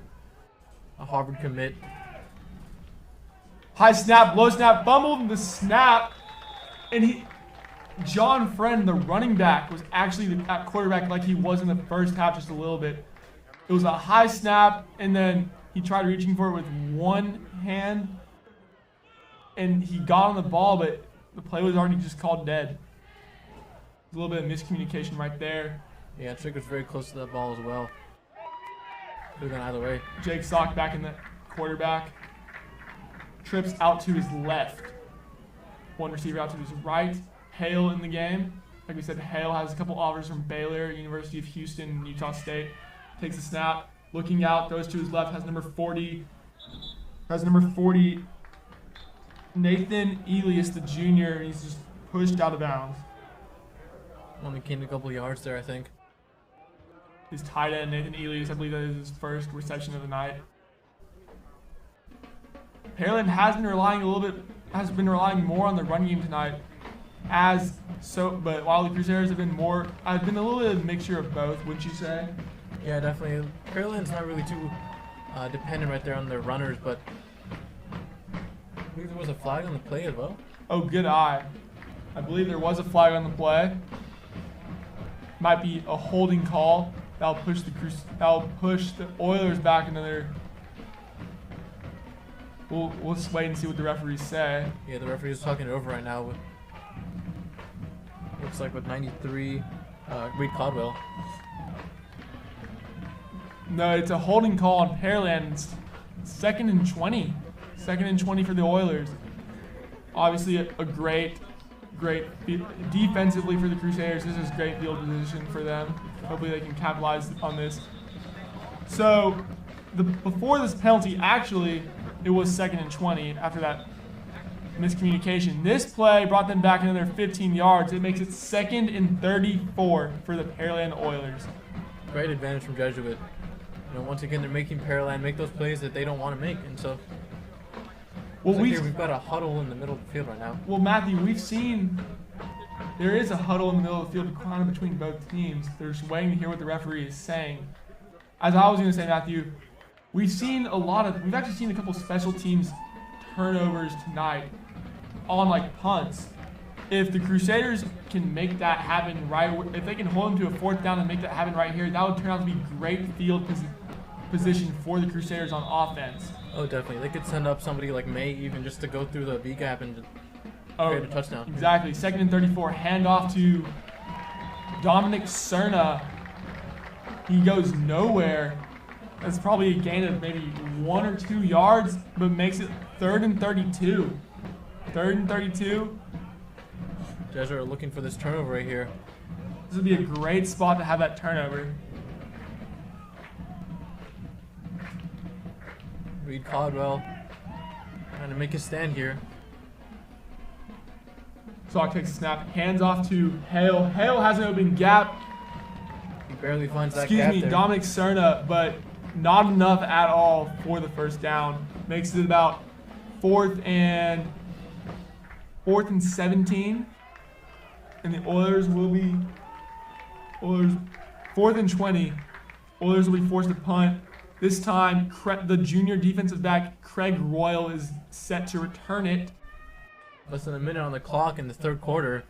The score has not changed since the first half. Been a low-scoring game. Definitely, and it's only Pearland are only leading by 3 points right now. The Judges have to capitalize once they get this turnover. Punt is up in the air. Royal will let this one go. Royal's actually going to take it off the bounds and just down it right there at about Jesuit's own 40-yard line.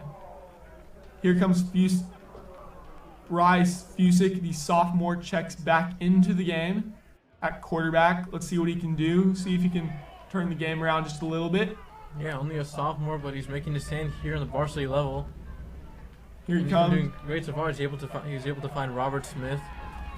I believe the last sophomore to maybe not play in a game, but the last sophomore to start a game was Zach Zubia about 5 years ago, or in 2013. Short pass there. Short pass right there, like you said, Matthew, out to the left. But Zach Zubia plays baseball right now for the University of Texas, along with our running back from the past 2 years, Dylan Campbell. A couple of Jesuit players who are stars on the football field. Also slugging home runs. Only about 3 seconds left here on the clock, and it looks like this quarter will be over. And we will head into the fourth quarter. Pearland up 10-7 over the Crusaders. The score has not changed since the first half, but we're looking forward to some more touchdowns here in the fourth quarter. So Matthew, as we said, we're going into the fourth quarter. The score has not changed that much, but we've seen drives that have come up close at about when the Crusaders enter into their opponent's 35, 30-yard line. What needs to change, or what do the Crusaders need to do to get that extra spark in order to reach the end zone once again? Well, I think O'Hara and Fusick have been doing a great job at finding their man. But once again, I think the receivers just need to go out a little bit more wide. Give O'Hara and Fusick that space that they need to work with. That offensive line once again has been doing great. Fusick and O'Hara haven't really had that much trouble in the pocket right there to move around. As we saw, O'Hara, he did great in the pocket. He was moving around right and left. He was able to move and get some passes down. So I really think it's really up to the quarterback right now. What do you think?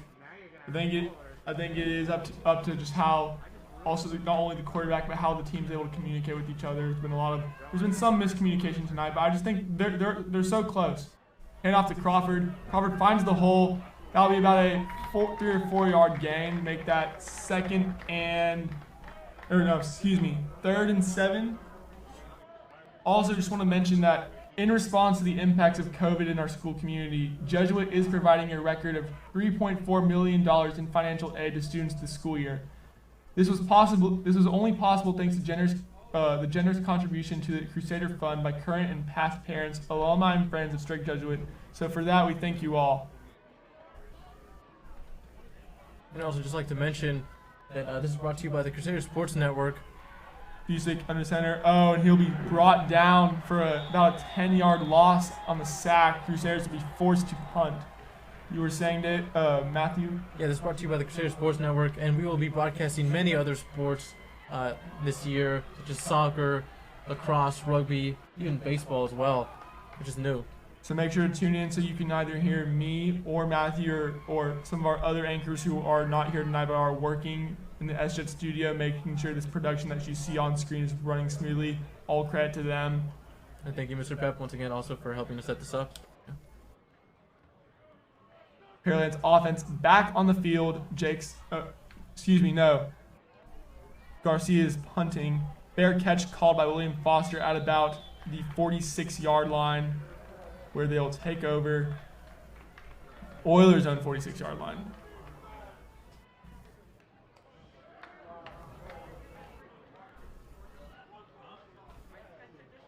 Still lots of time left in the game, 10 minutes and 34 seconds.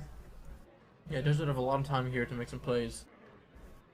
And I think they're really going to capitalize on it right now. They know that the clock is running down on them, but, we always see this with Jesuit teams, the amount of time left on the clock does not stress them at all. Hand off to Hale, where he runs for about 9 yards on the play with a nice gain up the middle. That'll be about 2nd and 1, 2nd and short.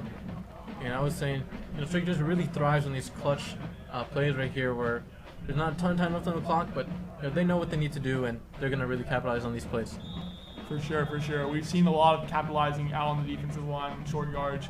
Talked about that goal line stand earlier, right, Matthew? Yeah, definitely. And I think we're going to be seeing some more here from the defense. Hand off to Cerna. He'll have the first down. Still on his feet and stays going. Brought down, gets another 10 yards. Brought down at about the 31-yard line. Nice gain by Pearland right there. Brought down out of bounds, was able to find some more real estate after getting the first down. And this is the first major yardage that Pearland have gained in a while. And let's see what they can do with it. I believe someone is hurt on the play. We have a Crusader down over on the other sideline. He is down on the ground. Can't see exactly who it Lying is. down. There's some players huddling around him, but I believe it is he's able to get up. It's 22, Lance stays on. He's on his feet walking. He's okay. Maybe just I believe he just got the wind knocked out of him, but just needs a little breather. yeah, Lance stays on, the third-year varsity letterman. He's, of course, providing a lot of experience into the secondary. He's also had some offers as well from South Dakota School of Mines, Hendricks, and Kenyon College.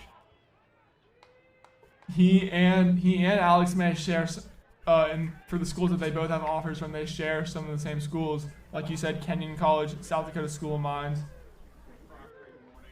A couple of D3 schools down there. Alex May has an offer from Washington and Lee University as well. Very good school.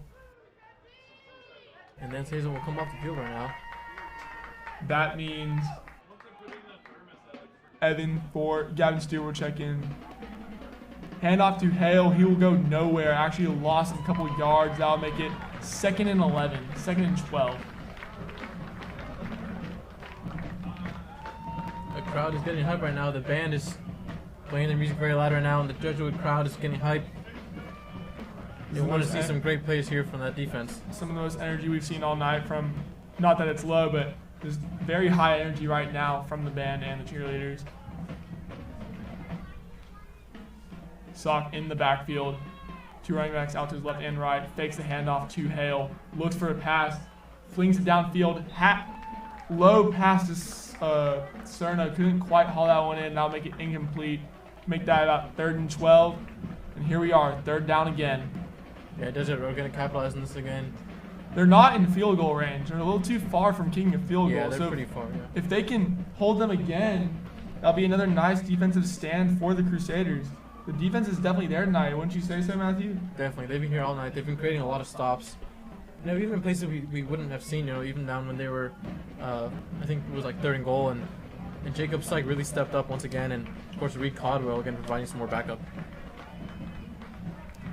Head off to Hale. He will run, but will not have enough to gain the first down. Makes that 4th and about 4 or 5 yards to go, and we will see what they will do. I believe they're going to be going for they will be going for it on 4th and 6. The quarterback Sock is looking for a word from his coach. Reading the play. Here's where we really need a huge defensive stand from the Crusaders. Let's see what we can do. Yeah, the crowd are stamping their feet right now, as you can probably hear through the audio. 3-man defensive front, 2 outside linebackers, 2 inside linebackers. Sock takes a snap, looks in the shotgun. Syke is there providing pressure. He escapes that pressure, throws downfield, overthrew his receiver. It'll be turnover on downs. Great work from Syke, though. He really pressed up on Sock right there and caused him to scramble in the pocket.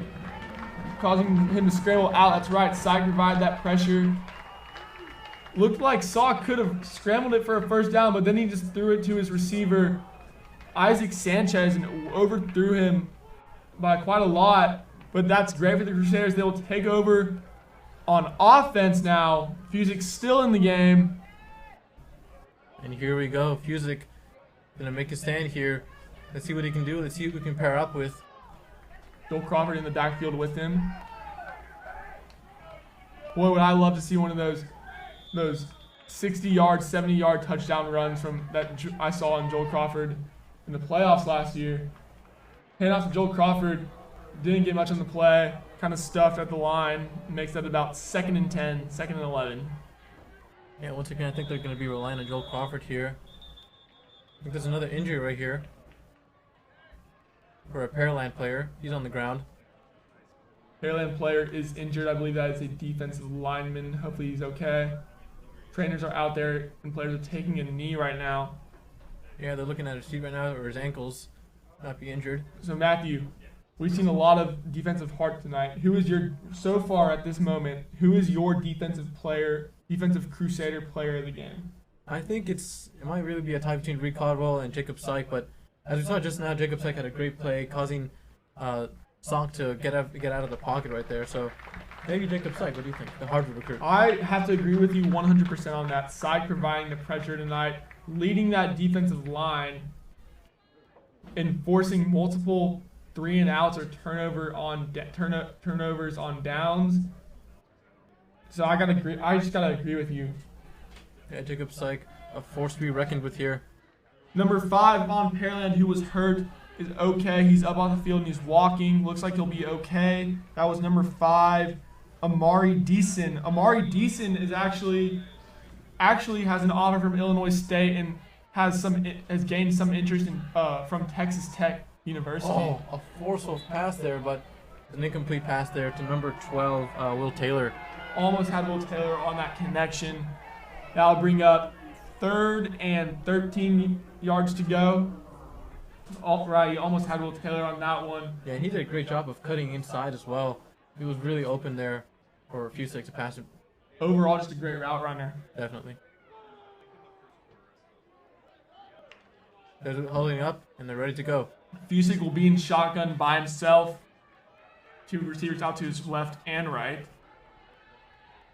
Fusik takes the snap, throws immediately to Leland Smith out to his left. Leland will gain a couple yards on the play, but that won't be enough for the first down. Crusaders will be forced to punt the ball. Liam Garcia comes back on the field. 8 minutes left in the game. Still a lot of time. Still a lot of time, but unfortunately, we've been seeing a lot of turnovers here for both teams. But once again, the defense has to step up again. Maybe cause a 3-and-out. Maybe we might see a fake. Who knows? That would be interesting. They got a lot of ground to cover here. It's a normal punt. 15, William Foster just lets the punt go over his head, and they will have the ball at about their own 25-yard line. Pearland will take over. There's our defense stepping onto the field again. Jacob Syke leading them once again. Reed Caldwell is also there. I've heard that Reed Caldwell has shown some interest in playing college ball too. Definitely been a leader in the class of 2021 in straight Jesuit for 4 years. This is his 4th year now. Definitely been a leader on the team. Overall, just a very hard worker too. Loves the game. Definitely loves the game. Yeah, as you said, he put a lot of work into the game and a lot of work into being prepared for this season. Salk takes a snap, hands off to Hale, who runs up the middle, forces him to bounce out to his left. He'll be brought down for make that a 7-yard gain at about the 36-yard line, 37-yard line. Make that 2nd and 3 yards to go. Crusader right now relying on their defense. 2nd and 3. Willie Brown is out there at outside linebacker, and so is Dylan Fultz. That is Salk in the backfield. Hands off to Hale. He's stuffed. Will not get the first down. Actually, a loss of a couple yards in the play. So from what I've seen, the Oilers are able to cut it close to almost about 2nd and 3, 3rd and 2, close yardage plays before getting the first down, and then the defensive line is able to stop them and shut them down right there. Yeah, they just resort to some short passes, which has not been working out for them at all. You know, that defense is not letting up another yard, so. We haven't seen much passing from the Oilers tonight. Definitely not as much as we've seen in the running game. Definitely. It's just been either handoffs or very short passes for them. Hands off to Hale. Hale is met again. Oh. Hale is, what a tackle. What an overhead tackle. That is number 37, Jacob Syke. Syke is there once again, providing pressure as they enter into the backfield. Make that. Oh my God! If you see in the replay right now, it looks like a WWE takedown. A great tackle by Syke there. Wow. Make that 4th and 8. Craig Royal is there in the backfield once again. Looks like, now that I remember, Lance Saison got a little hurt in the first half, I believe. But Craig Royal there to return it. 6 minutes left in the game. 10-7. Pearland is up for those who are just joining us. They're going to kick it. Line drive punt. Royal let it bounce to the Strake Jesuit 23-yard line where they will take over on offense. So just are back on offense again. The little under 6 minutes to go in this fourth quarter. Once again, the score has not changed since the first half of the game. Fusick is still in the game. He has his receivers, Will Taylor, Alex May in the backfield for him. Robert Smith is out there, and Jewett is in as tight end on offense right now. Jake Foster, the junior fullback, is also there with him. Yeah, and once again, we mentioned this is a low-scoring game, so I think really...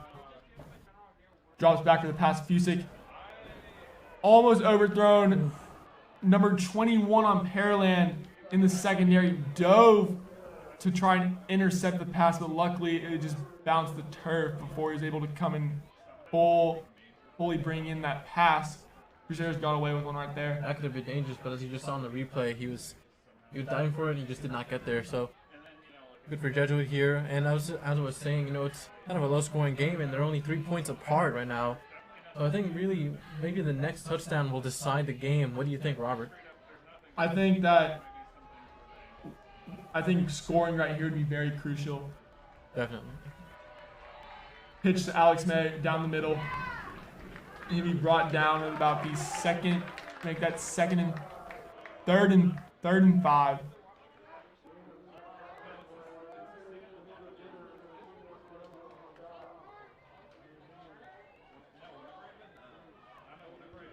Number 8 right now. Bryce Fusick coming back on the field. Getting to talk with the coach right now.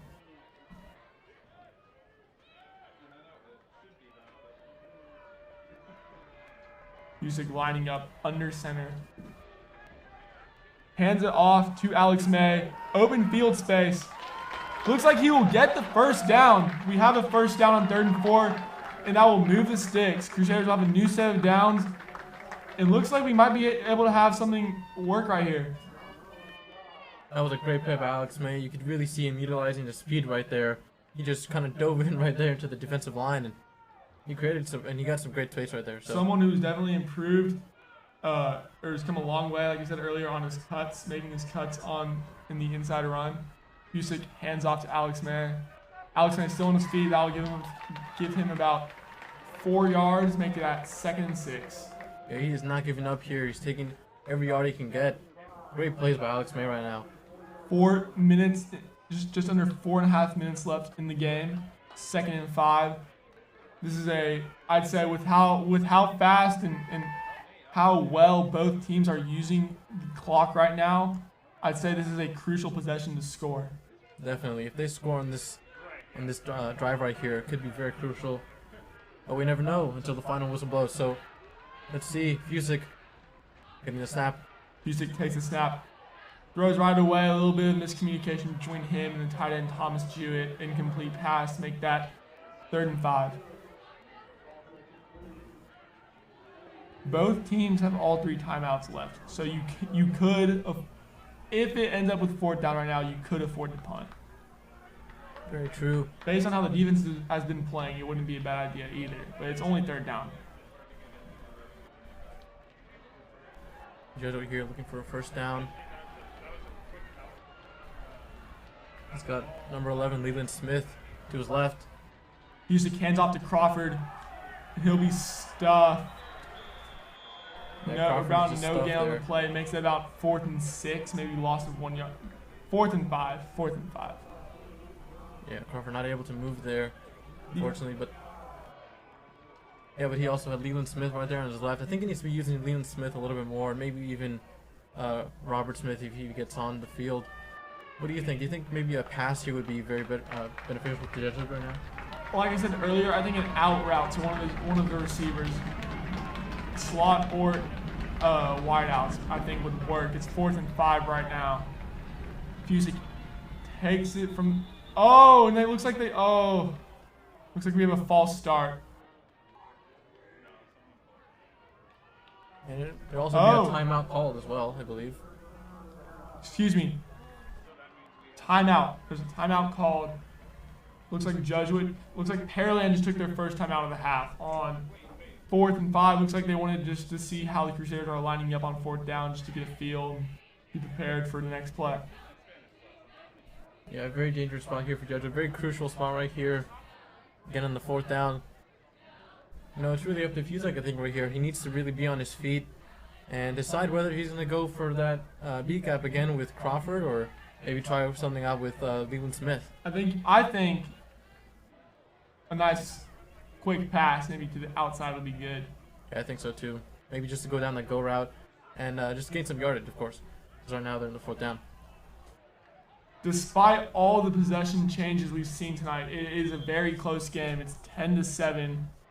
No one has scored yet in the second half, and there's 3 minutes left in the game. What about you, Matthew? What do you think?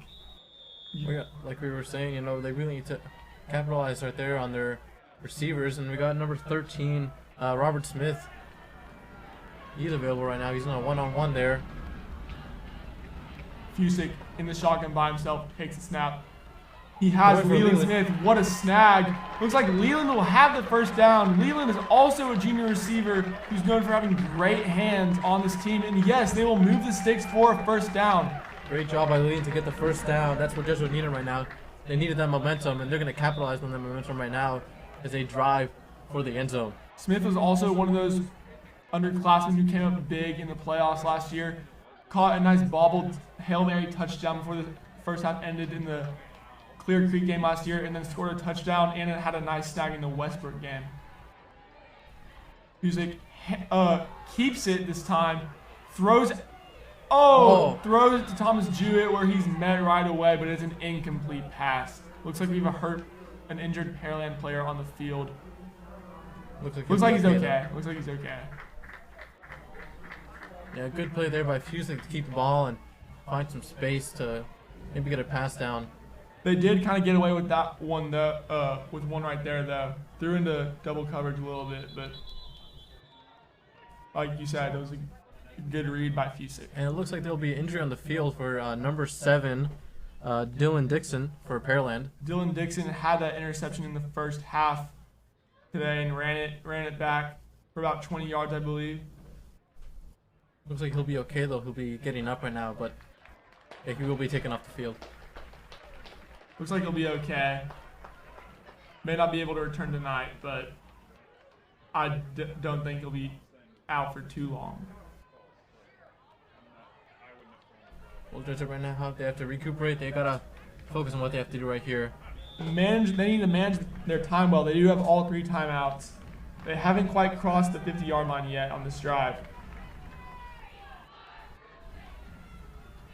Hand off to Alex May, cuts it to the left. That'll be a gain of about 2 or 3 yards. Makes that 3rd and 8 at about the 50-yard line. 2.5 minutes left to go. Yeah, the clock is running out here. Just have to make a really very crucial play right here. And notice how Alex just got about 2 or 3 yards in that play. Notice how he just got kind of stuffed right there.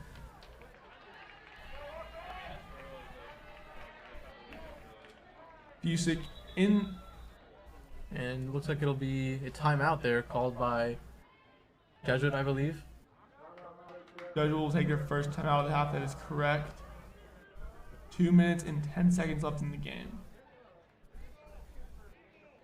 Unlike the NFL, but similar to college, there is no 2-minute warning in Texas high school football, at least for the UIL. Once again, we'd like to thank you for tuning in to this broadcast brought to you by the Crusader Sports Network. We will be bringing you a lot more broadcasts this year with a bunch of different sports. It's soccer, lacrosse, rugby, and even baseball. Matthew and I are really glad to have y'all tuning in tonight as we get closer to the end of the game. And we definitely plan to be back on more broadcasts, whether it's in football or other sports. But stay tuned for the end, win or lose, stay tuned for the end of the game to watch the highlights and listen for the Crusader player of the game. Definitely. It's a very close game right now. Only 3 points of separating these teams. 3rd and 6, Fusek in the shotgun. Takes the snap. He's looking for some space. Hurls it. Has Holden Maples. Oh! Almost had Holden Maples, but it was picked off by number 1, Colio Linton. That is his second interception of the game, I believe. Holden Maples almost had a nice snag. That would have been a great play. Just a better play by the defensive back. Still 2 minutes left in the game. If Jesuit can manage the clock well enough and have their defense play as they've been playing this whole first half, they'll get another shot. Definitely, yeah. And that's what we have to hope for. Yeah, Jesuit are really looking for a 3-and-out. You know, again, like we talked with Spencer Cola before this game, and he said the 3-and-outs are going to be crucial. You know, he said that the Pearland are going to be wanting to control the tempo, but you know they got to stay strong and they have to push back again. If they get a 3-and-out right now, I think it'll be great for Jesuit, and they'll be able to get a touchdown, I think. Once again, only 3 points separating these teams, with about less than 2 minutes left on the clock. 2 minutes left on the clock, just under 2 minutes. Looks like the referees are trying to put the correct time on there. They have 1 minute 55 seconds on there right now. They're trying. There they go. They just added 10 seconds on it. 2 minutes and 5 seconds. Sock in the backfield with Hale. Hand off to Hale. Stuffed right, like we've been saying, stuffed right there. Crusaders will call timeout so that they can stop the Oilers from running up the clock and hopefully get another possession on offense. And it'll be the second timeout the Jesuit has called in this second half. Now, I do know that Coach Clay Kubiak, the head coach of the Crusaders, has practiced that 2-minute drill before. He many times practices that 2-minute drill with the offense in practice. So if anything, if the Crusaders get the ball back, they will be prepared. Definitely, Coach Kubiak has been a great coach here, definitely preparing each player to really show the potential here on the field. Kubiak has done a great job with the Crusaders since he came in as the head coach in 2018. Since the start of the 2018 season, as of last week, only C.E. King and Pearland were his 2 home losses. Great track record right there. Definitely. And when I'm talking about Pearland, I'm talking about Pearland in 2018 on that rainy homecoming. Here we go, Jacob Syke. 2nd and 9. Hand off to Hale. He'll gain about 3 yards in the play, makes that 3rd and 6. Crusaders will take their last timeout of the half. So they have no more timeouts. But we have an injured Crusader on the field. Looks like he got hit in the head. That is right there. That is Reed Caldwell. Reed Caldwell, the defensive lineman. Looks like he's trying to take off his helmet right there. That's either his he got banged up in the shoulder or his helmet. That's unfortunate right there. Reed Caldwell is a staple to this Jesuit defense. You know, he had a great game today. He had some really great stops along with Jacob Syke. Right on. So let's see what happens here. Looks like he's trying to stay on the field. Crusaders will come back and get reorganized with their coaches. Looks like Reed will be okay. He can walk off. I think it's more of an upper body injury, however. Yeah, it seems that way, but he will. It seems like, yeah, he'll walk off the field right now. All right, 3rd and 5 for the Oilers at their own 32-yard line, 31-yard line. 3rd and 5, 1 minute and 56 seconds left in the game. This is a crucial stop. This needs to be a crucial stop for the Crusaders in order to get that ball back. Definitely, they really need a stop right here from some of their great defensive players such as Jacob Syke and maybe even Gabe Grunwald.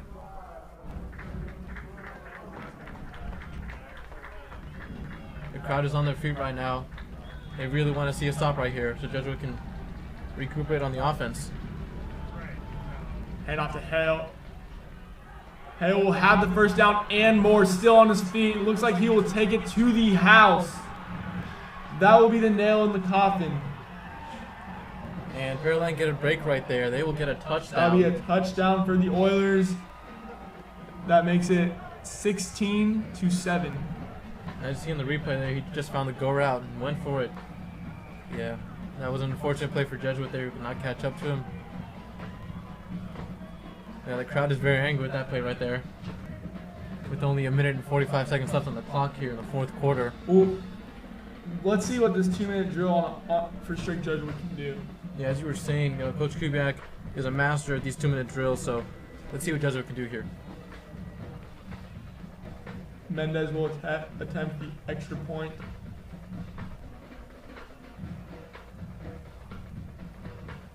And it is good. Keep in mind, next week, Strike Jesuit will face off in their first away game of the season against A-Leaf Hastings on Thursday at Crump Stadium, while Pearland will play a home game against one of the newest members of District 23-6A, Alvin. They'll play them at home. So Georgia back on off, or going to be back on offense right here.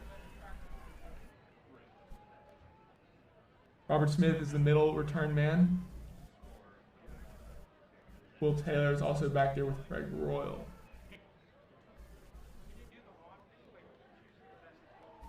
Pearland coming onto the field right now.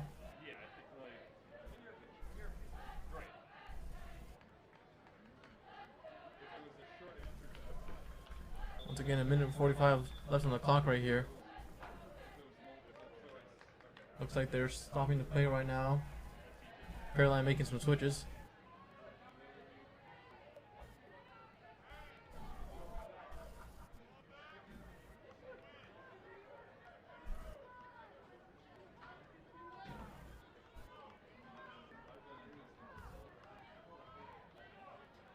Mendez is set to kick off.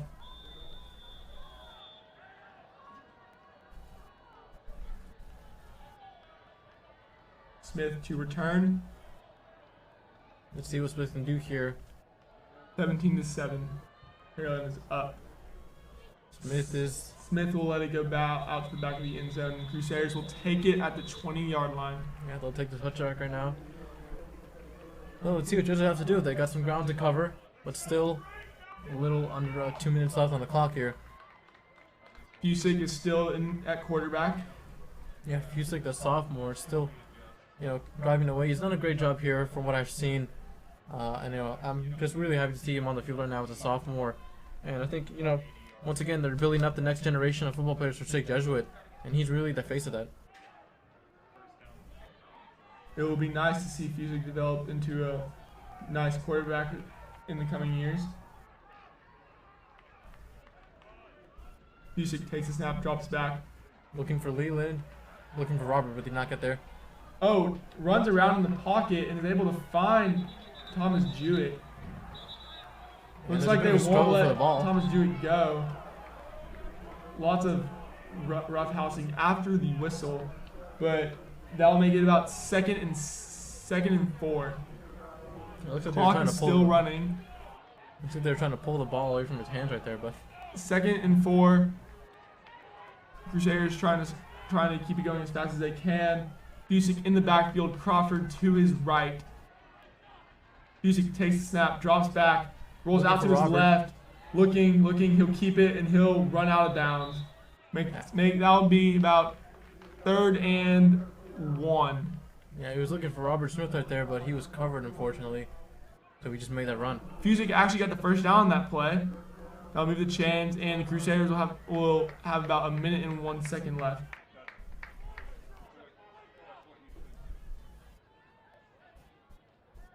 So I was just saying now, Fusick is not looking for Alex Mary, Joe Crawford anymore. He's just looking for that pass right now. The Jesuit have to be open for him.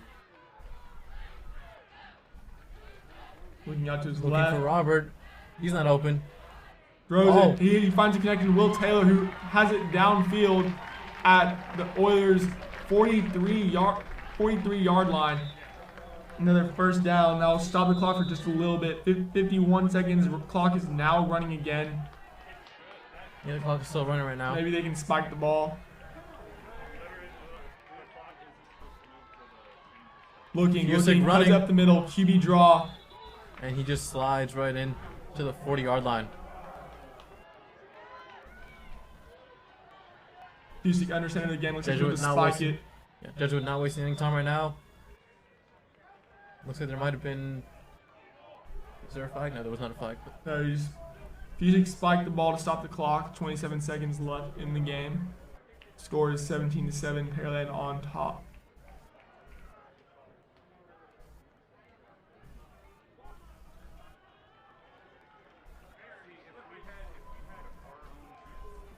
Lots of time for Fusik to develop as a young player. Definitely, he's one of the next generation of this football organization Jesuit has here. So it'll be really exciting to see what he can do in the next coming years as well. Fusik in the shotgun, takes a snap, keeps it himself, looking, actually still looking. Will take a huge hit, and will lose a yard on the play. Yeah, Fusik stays on his feet though after a couple of knocks there, And that might be the game. 10 seconds is still running. That will be the game. Unless they take a spike here, they'll have time for one more play. Fusik gets the ball, he drops it, and there'll be a flag on the play. Looks like not everyone was set in time, but that will. Less than a second left on the clock. They'll run out. There's 1 second left on the clock. Despite a couple mistakes made in this game, we did see a lot of good plays happen and a lot of talent. There's still a lot of potential in this team, and looks like that will be our final score. That will be the end of the game. The Pearland Oilers 17, your Strike Jesuit Fighting Crusaders 7. Thank you for coming out tonight and joining us. We hope to listen to y'all more. Please stick around for our replays and a recap of the game. I'm Robert Gonson, your play-by-play commentator, alongside my partner, Matthew Cabrera. We thank you very much, and have a safe night. Also, before you go, our Crusader player of the game is, we have two players of the game. On defense, That would be Jacob Syke, and on offense, be Robert Smith. Robert Smith made a lot of receptions tonight that turned out for good yardage plays, and Jacob Syke provided a lot of pressure on the defensive line. Yeah, that was an unfortunate loss, though. We had some great performances from Jesuit today. Nothing to be sad about. It was a great performance from Jesuit. If you'd like, make sure to stick around for the recap.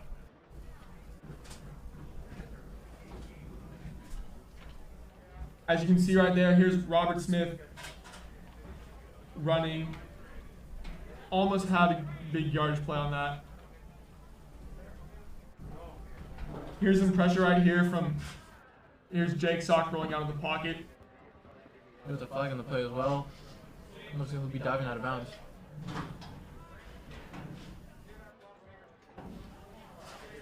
Once again, some pressure there on Sock. And that was one of our best defensive plays of the game, like junior Definitely. Gavin Stewart. Definitely a great play by him. To stay on his man and to block the ball was great.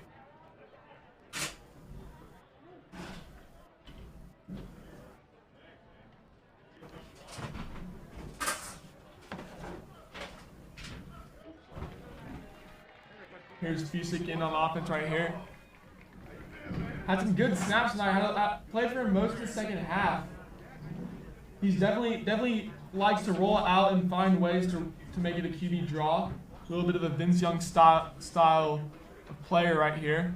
Here we have William Garcia taking a rocket down to the 40-yard to the. He had 35-yard some line. all-star punts tonight. Definitely. Crusaders have a very deadly punter. Yeah, one heck of a leg. Yeah.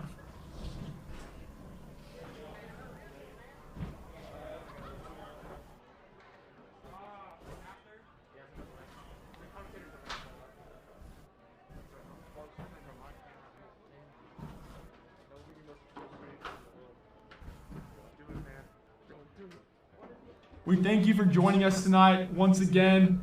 We hope to have you tune in for other Strike Jesuit sporting events. Our next next home game is October 23rd on Friday against Shadow Creek. That will be our pink out game. We hope you tune in for that. One more time, I'm Robert Gonsolin. And I'm Matthew Cabrera. Thank you for tuning in. Thank you for tuning in.